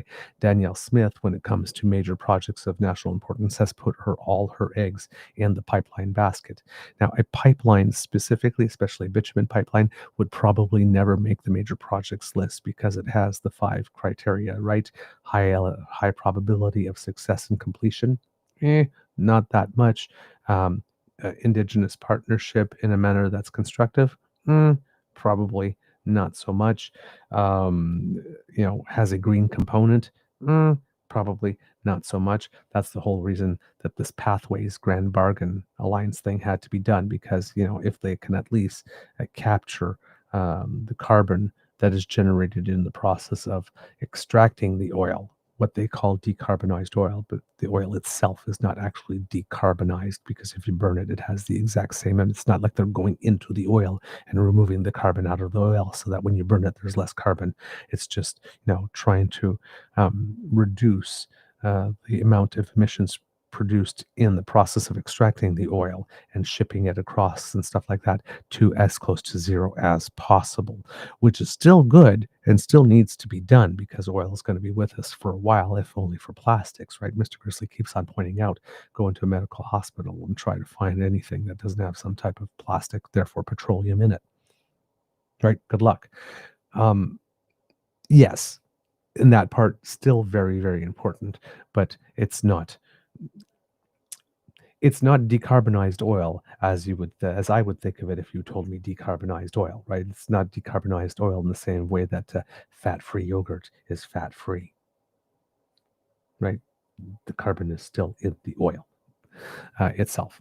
Uh, but um, so yeah, oil extraction on its own, however, right? An oil on its own, not particularly green, doesn't really fit in there. So th- it would be a really awkward project to include as a major project in terms of going to the MPO. It doesn't really fit. It's one of these things is not like the others type of thing. So that's why they're going the MOU route. So so long as there seems to be progress and active progress, Danielle Smith seems to be happy. But if you are an Albertan, you have a premier that has so little creativity and imagination that she can't think of one single project, not even one for all of Alberta that has nothing to do with oil. Yes, but that could have something to do with transportation of things, that could have to do with critical minerals, that could have to do with who knows, any other type of thing, nuclear, right? She doesn't have anything at all, at all. She's got one project, she's got one project only, and it's that or bust. So, even though this is a living list, and that projects can come on and off, there is nothing in the foreseeable future that would indicate that there could be a project for Alberta or an Alberta specific project anywhere on this list anytime soon. And that's because the premier is just too lazy to do her damn job and come up with a few. She's really trying to shoehorn Ottawa into making sure that an oil pipeline happens. Yes, and it would just be nice if some UCP voters in Alberta could realize that the entirety of Alberta's economy is not oil, and that there might be something else in all of Alberta's economic portfolio that could generate some additional benefit, or that could benefit from this process, but the UCP is just not on. Because they're really trying to create this sharp contrast. It's this or nothing. If it's not this, then we have a national unity problem. It's not particularly serving Albertans well. I mean, there were 3 projects, BC related projects, in this group of 6. New Brunswick specifically had one.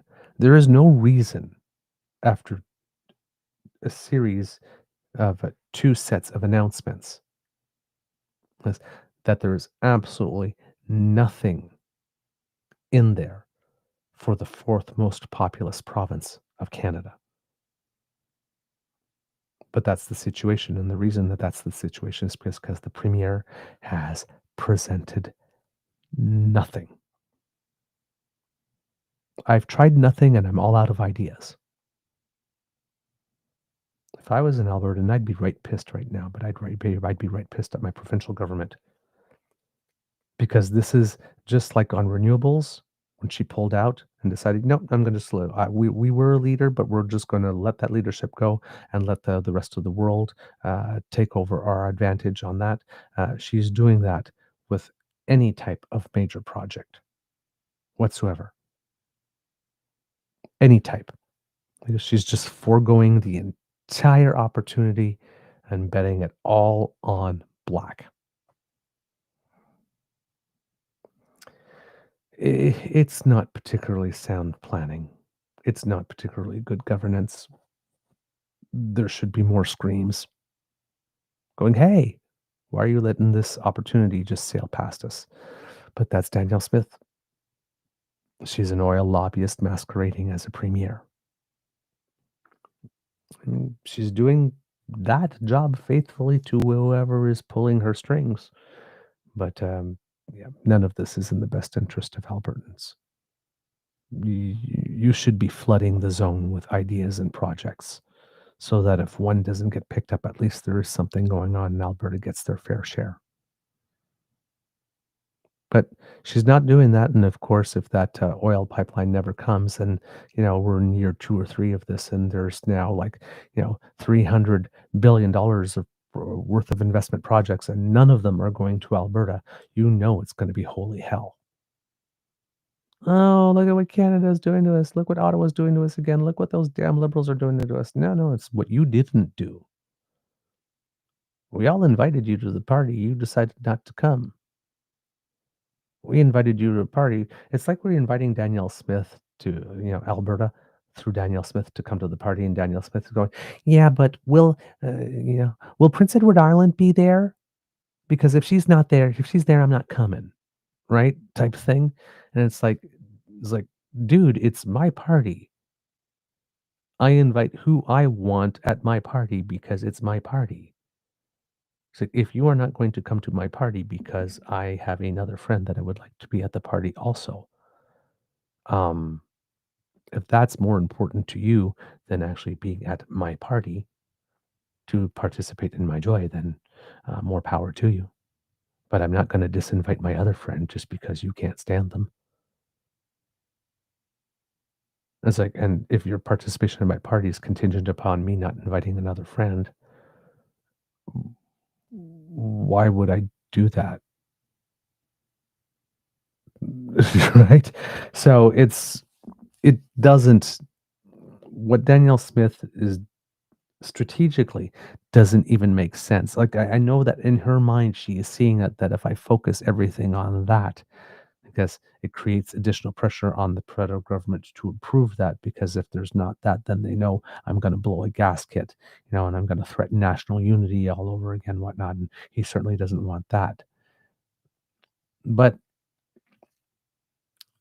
Prime Minister Mark Carney has successfully put the ball back in Daniel's court to find the proponent, and now has successfully found a way to maneuver Nala and bitumen pipeline away from the major projects office process and into its own separate process, in which Danielle is still ultimately responsible for finding the proponent. And I'm going to guess that before that there's ever any approval whatsoever for such a pipeline, that anything pathways and carbon capture and storage would have to somewhat prove itself that it can actually work, that the alleged decarbonization of a barrel of oil, to the extent that is possible with regard to the extraction processes, can actually be realized and is economically feasible before we go ahead and say, okay, well, let's go ahead with that pipeline. Because if you gave the okay to the pipeline without the pathways technology or the carbon capture and storage technology being proven and being able to be deployed at scale, then it doesn't meet the green criteria. It's absolutely inherently, intrinsically necessary that the pathways thing be approved and can be demonstrated to work for there to be a pipeline to happen. So I don't see a pipeline. I don't see how it is possible as- for Danielle Smith to get this pipeline approved while she's still in office. It's more likely that we're going to have a new premier of Alberta before we ever get to a stage where Pathways has proven itself enough to give the okay for a pipeline, a bitumen pipeline, in this step by step process. And I don't know if Danielle is just not seeing it at the moment, or thinks that she's going to get the go ahead regardless of whether or not Pathways proves itself. Um, like I said, I'm not exactly sure how this pipeline thing that she has in mind still goes forward, even though Mark Carney is being incredibly adept and deft at stick handling this file, and seemingly keeping Danielle very happy at the moment. Ah, boy. All right. Kits and Cubs. Let's see. Do I have anything else for you today? Oh, yes. The Bill Kelly thing. I did manage to find a little bit more about where it is he specifically has talked about investment. And yes, indeed, it was um, a little bit of a an editing thing because I was off only by a small little margin. But let's go back to what Mr. Kelly was saying there, and more to the specific point. On the investment, so they're not really helping us economically. They're all short-term solutions. See, here's what's going on that I find interesting. And when we talk to other folks and economists, especially the guys from BMO, from Scotiabank and TD and others that seem to be analyzing this already, what the government is doing here is thinking outside what politicians usually think. Now, I have mentioned, and we've talked about this on the podcast, you'll recall, politicians and governments, whether it's federal, provincial, even municipal governments, if cut through the BS here, they usually just think in 3-4 year cycles. In other words, the next election. What do I have to say? What do I have to do to get your vote? I'm going to be, I want you to like me. So I'm going to give you things on the plate here that are going to make you happy short term. But they may not have any long-term benefit. And that's all good. I mean, I understand that, we all need a little sugar high every now and then, a little sweetness to kind of help our lives along. And that's good. But there needs to be long-term planning. And governments have been a terrible entity in trying to give us that long-term planning. What Carney is doing is changing the whole idea. Yeah, there needs to be some short-term wins here, and those are going to be included in the budget, he tells us, but there has to be long-term. How is this going to affect the budget 5 years, 6 years, 10 years down the road? Governments haven't thought about that before. You just because their message then is, well, oh yeah, we can approve that program, but if you re-elect us, we'll do that. And in other words, it's all full of promises. Carney is saying, no. You have to set the groundwork for that now. If you want this to be successful short-term and successful and even better 8-10 years down the road, you've got to have a plan. And this is the plan that he's talking about. It's kind of a revolutionary way for governments to start operating with budgets, but I think it's the right way to go. And he talked simplistically, and we mentioned this on a previous podcast about capital spending and operational spending. They're two separate things, and you can't just lump them together and say, well, this is the number. It's government spending, but it's government spending in a different way. Oftentimes, operational spending, you don't necessarily get a return on that investment. Those are things like CPP. Those are things like the dental plan, the pharmacare plan, the medical plan in general, healthcare, things of this nature. Those things don't necessarily and probably shouldn't be counted on for a return on investment, but there's still things that government needs to be committed to. And sadly, past governments, especially conservative governments, have had those as the first things on the chopping block when they want to cut spending. We don't need those social programs. We don't need those government assistance programs. Yeah, we do. Yes, we do, because as good as this economy is going to get and as profitable as it might be, there are always going to be people that are going to need financial assistance and help one way or another, or, whether it's going to be health care, whatever the case might be. And you can't turn your back on that. And this government has to realize that. And I think that's going to be part of it. That's the operational spending. Then there's the capital spending. So those are things that they're going to be talking about and that Minister Champagne's going to be talking about. But it goes back to, as we say, investments. And I know that that's a word that gets thrown around an awful lot. But for a guy who's been the Bank of Canada governor and the Bank of England governor and involved in finances all his life, he gets what investments are. It's just a catchword for people like Poilievre, who's never been in business, never had a job aside from being an MP. They don't get it. Carney has walked in those circles. He swam in those waters. He understands, and he talks to these business leaders, and he knows what it takes to get the economy back on track. And it's going to take time. There's a commercial. I can't even remember which investment firm it was, but it seemed like every 10 minutes during the World Series. There we go, Kits and Cups. So that was the part. It was the part just before the part I had showed you originally. But making the point here that when Mark Carney talks about making investments, given his background, it's an entirely different meaning of the word investment than we have grown accustomed to hear as a mere synonym for the word spending. And when he's talking about the capital and the operational spending, which is a point that I've made a lot on this show, right? It's the operational spending in terms of, for example, when we had the crash in 2008 and Stephen Harper was doling money out and we had the Canada Economic Action Plan and you had all those signs and there was a snowmobile trail there and a curling rink being upgraded here and a hockey rink being upgraded here. And all these things are important. And what they did, it was stimulative as it was needed because it created some economic activity, mild in various regions where there was money there and people had jobs. And then you had the multiplier effect of spending that dollar in your community. And that's good. And you do get some benefit from that. And that goes so far. That goes a certain distance.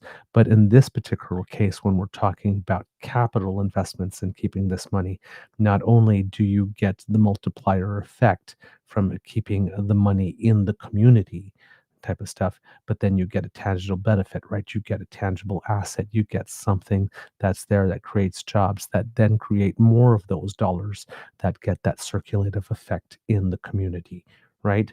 And these two, as opposed to giving just a grant or a subsidy or a bailout, where a lot of that money, some of that goes back to the company, but then so the company sometimes takes that money and then just buys back some of its own shares. And if they do that and they buy back some of their own shares, that money may not even go back into the economy, but just be taken right out of the Canadian economy and go somewhere else and not have any additional benefit here. So what you spend, how you spend it, who you spend it on, and what conditions and strings you attach to that money really does matter. And if we are really talking about, as the Prime Minister says, catalyzing scarce public dollars to maximize investment, attraction of investment and private investment, well, then you definitely want to be directing those dollars not as just straight up grants and contributions to companies or bailouts and buyouts, but link them to tangible outcomes. So, for example, you get this subsidy if you are able to reduce your GHG emissions by this much. You get it if you're able to reduce your methane emissions by this much. You get it if you are able to show that you have that salaries in your place have increased higher than inflation for 3 years in a row because you've allowed unionization. You can get this additional money rather than giving it to you as a subsidy. We are going to give it to you to actually build this plant that will do this type of thing and generate this economic activity in the future. We will give. So it's just using the same money, but what strings we're going to have attached into what envelope you are putting it and what you expect in return for it specifically, and whether it is money that is just you're putting in people's pockets really quickly so that it could be spent and circulate in the economy rapidly to get a rapid, immediate stimulative effect, or whether or not it's something that you're going to put in a longer term project that has capacity for future economic generation. So there are, and each one of these things has a place at a certain time in an economy, right? If you take a hit all of a sudden, like for example, COVID happens, and all of a sudden, whoops, you're screwed. The whole world has to shut down.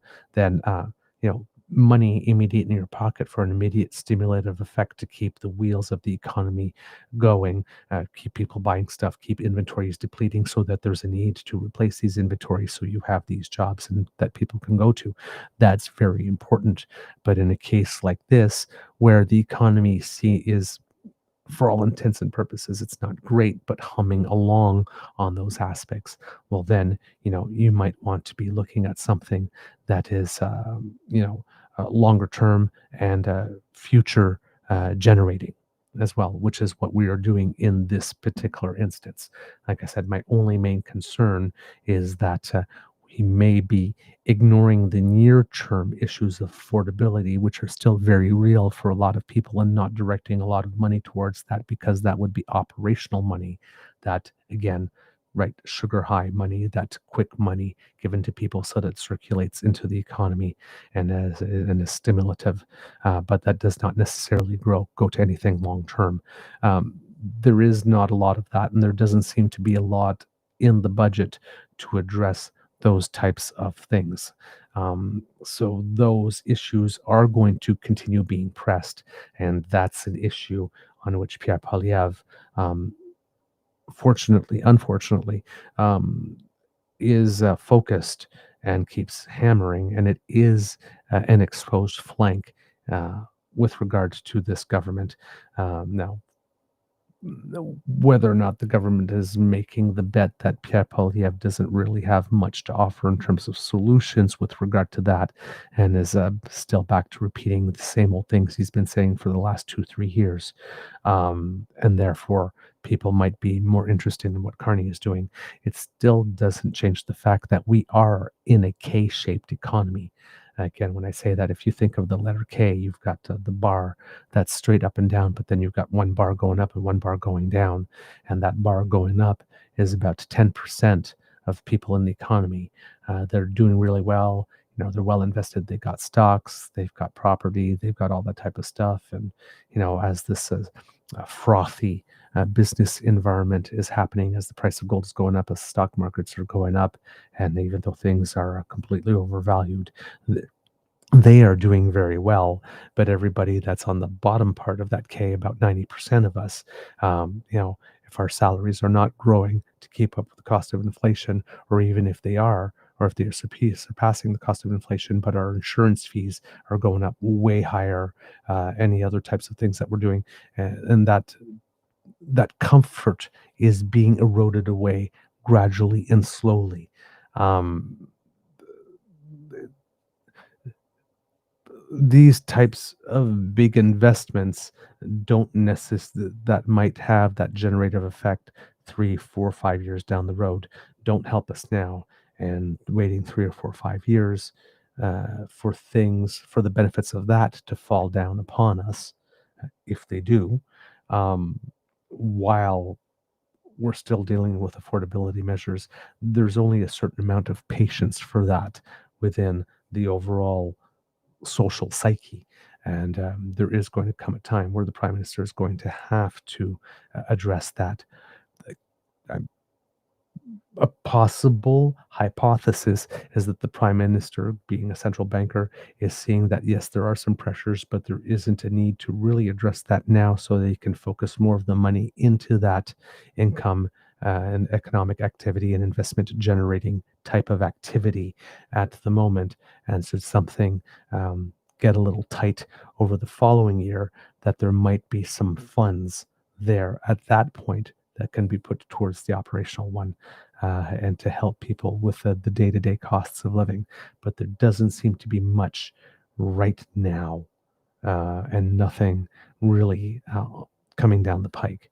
Um, Hopefully, there are some people working on some type of major reform of EI, so that's the system that can be used should, for example, next year. And this might be also a keeping your powder dry thing right now, that if the government of Canada is fearing that the US government might put the kibosh on CUSMA or NAFTA 2 some point next year, to have that powder dry to come in with that uh, instant stimulative, you know, here's $2,000, go out, spend it right away, type thing, that would be available at that point, and doesn't want to spend it now.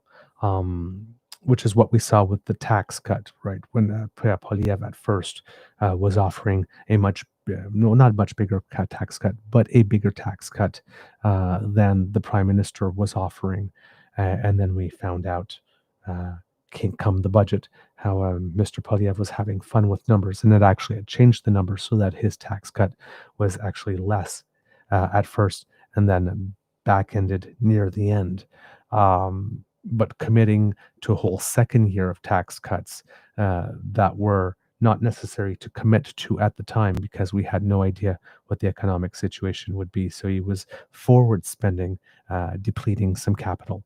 So the prime minister was more conservative in the size of the tax cut that he gave, but was very clear that it was 1% off across the board, as opposed to a percentage of a percentage. And then you had to try to figure out and do the math, which was the conservative plan.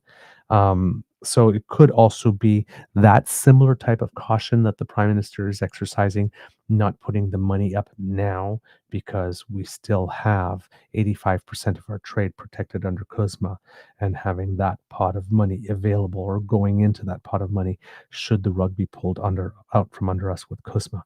and then rushing in with it. So I can see both scenarios, but it does create a situation right now that if there's people before all of this, during the election campaign who are wondering how it is that they're going to make ends meet.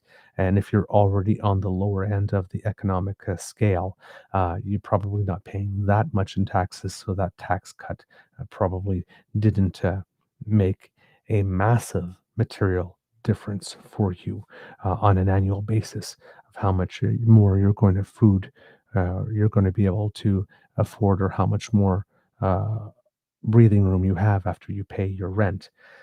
Chances are you're not a homeowner if you're at the really bottom part of the K in this K-shaped economy. So there isn't that much there for you, and there hasn't been. And that's the part that I'm keeping my eye on very closely, because if there's some trouble that can come and backfire on Mark Carney, it would probably be coming from that sector of the economy. Because if it hits relatively quickly, and there's not a lot of breathing room there, if any at all, for people, fellow Canadians who are in that situation. So, fingers crossed that there is somebody on the team that is keeping their eye on that, and that maybe the lack of a signal of that so far is indeed a contingency way forward, because there is the prospect of a much more devastating move that can come from south of us. And we don't want to delve into those reserves right now, because we might need them later. All right, kids and cubs, that's the end of this episode of the Daily Beaver Morning Show. We hope that you love listening to us, because we love making this for you. Remember, sharing is caring, and word of mouth is priceless. So please tell your peeps and poops all about us. We really appreciate it when you do, especially when you share a little bit of yourself, stating why it is that our content has resonated with you, because you are influencers in your own circles, and there are people who look up to you and to your opinion, so that when you recommend stuff, it has more weight.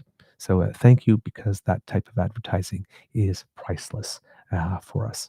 Kids and cubs, if you would like us to help you, because you are a busy kid and cub on the go. Sometimes you're out to taking on the world, but you still want to remain informed and don't have time to watch the show live with the Damn Fam or at your own time on a YouTube.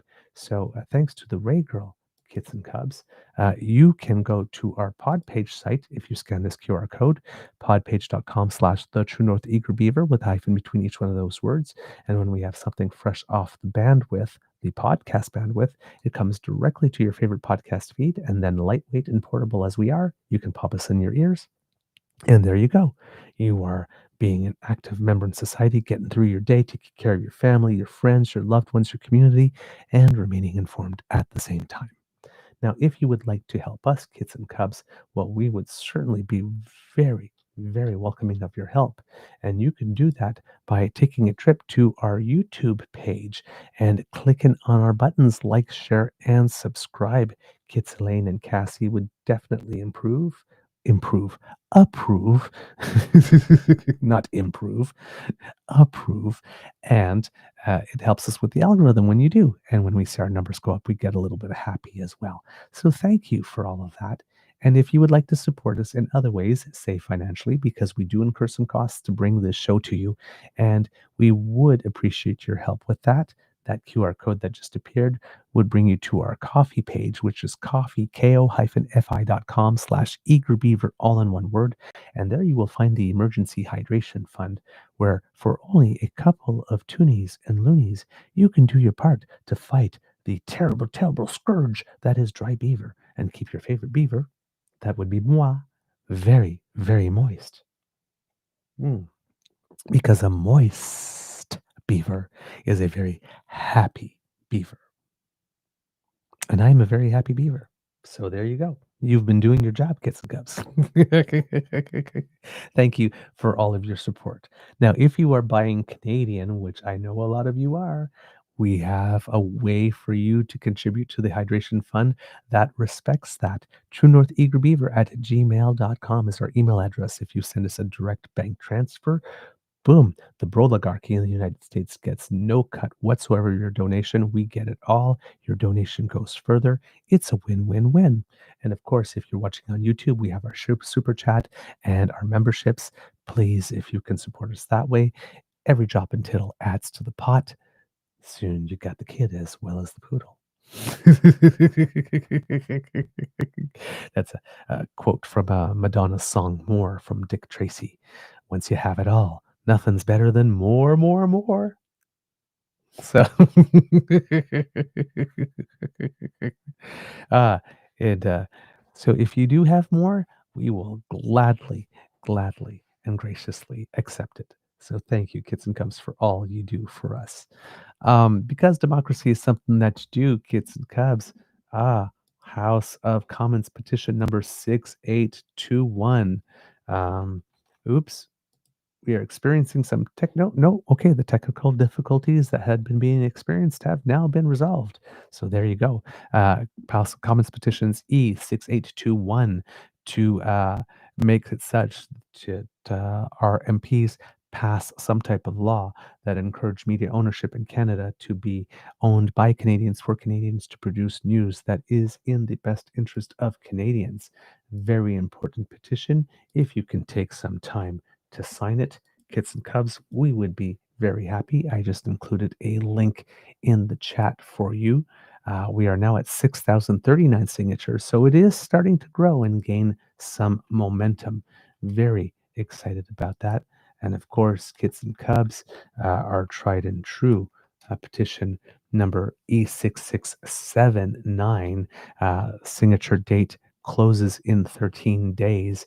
And this is to encourage our MPs to pass some laws that would have some consequences for politicians who deliberately spread misinformation.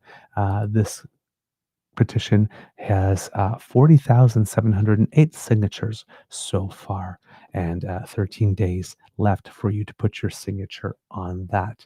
So, Kits and Cubs, if you are able to help, we would be very appreciative. And of course, if you live on Prince Edward Island, of course, you have a provincial by-election coming up. Kits and Cubs for, I believe, is it? It's not called a ward, is it? It's District 2 in, yes, District 2, Georgetown, Ponal in Prince Edward Island. For your representative, the leader of the Liberal Party of Prince Edward Island, Robert Mitchell, will be running in that by-election, trying to secure his seat as party leader.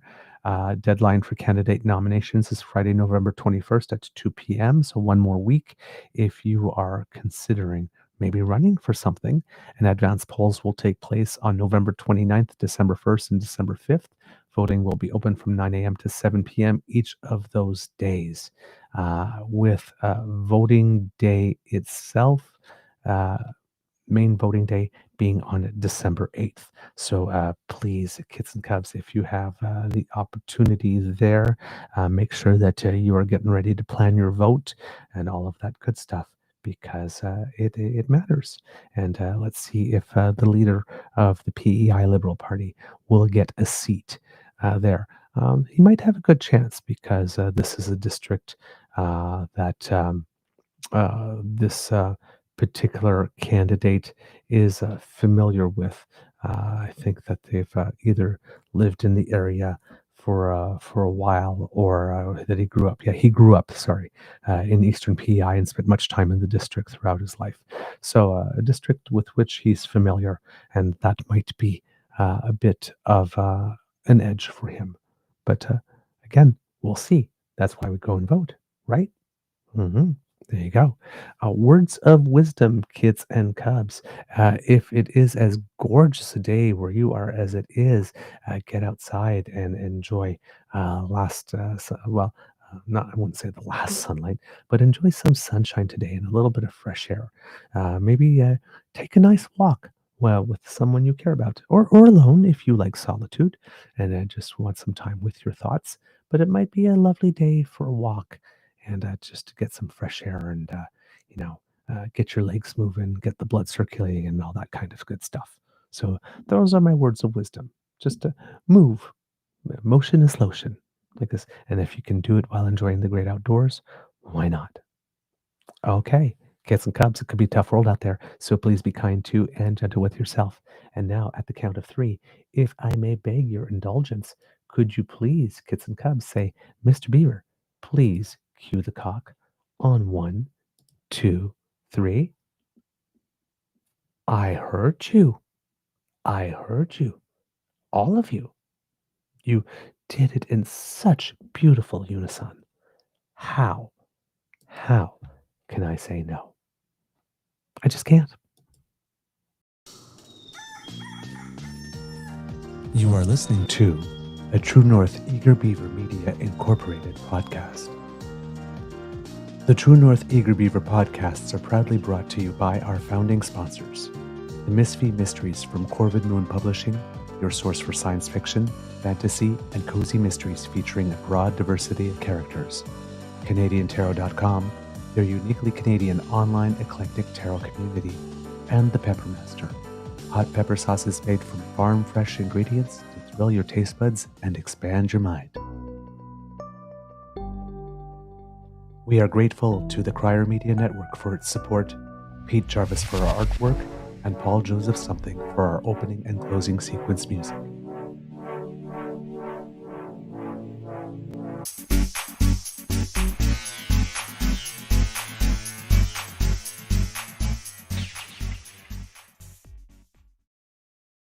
Right, kids and cubs, little of Canadians who make us proud. For those of you who are tennis fans, Felix Auger-Aliassime takes on Alexander Zverev at 2:30 p.m. Eastern Time at the ATP Singles Finals in Turin. If Auger-Aliassime wins his match, he advances to the finals and will be considered one of the top four players of the season. So that is definitely a very important moment for him in his career.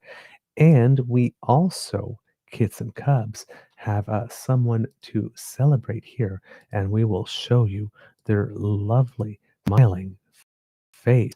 But yes, this is a very, very happy Canadian.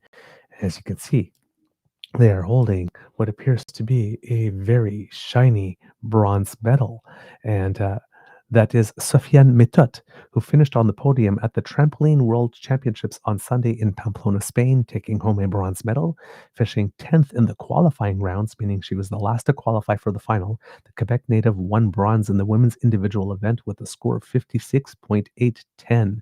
She also scored a perfect 10 in the horizontal displacement in the world's trampoline finals. Well, that is very hard to do. That's extremely hard to do. Metot is also an Olympic bronze medal winner and from Paris 2024 when she made her Olympic debut. So there you go. And also, for those who are wondering, the hockey jersey for Milano Cortina 2026 has been revealed. And kids and cubs, I am happy to show it to you. You have the home and the away. So the white jersey has a red maple leaf on it with some stripes, and the red jersey has a black maple leaf on it with stripes. Pretty stylish looking gear here. Not sure how I feel about the black maple leaf, which is kind of interesting, but I do like the sharp contrast of black on red. So it does look really stylish. There's just something about seeing the maple leaf in black that's kind of interesting. It takes a couple of seconds for my eyes to get used to. But there you go, kids and cubs. That is what the hockey jerseys will look like at the Olympics for men's and women's teams, I assume here. But like I said, the home and the away jersey.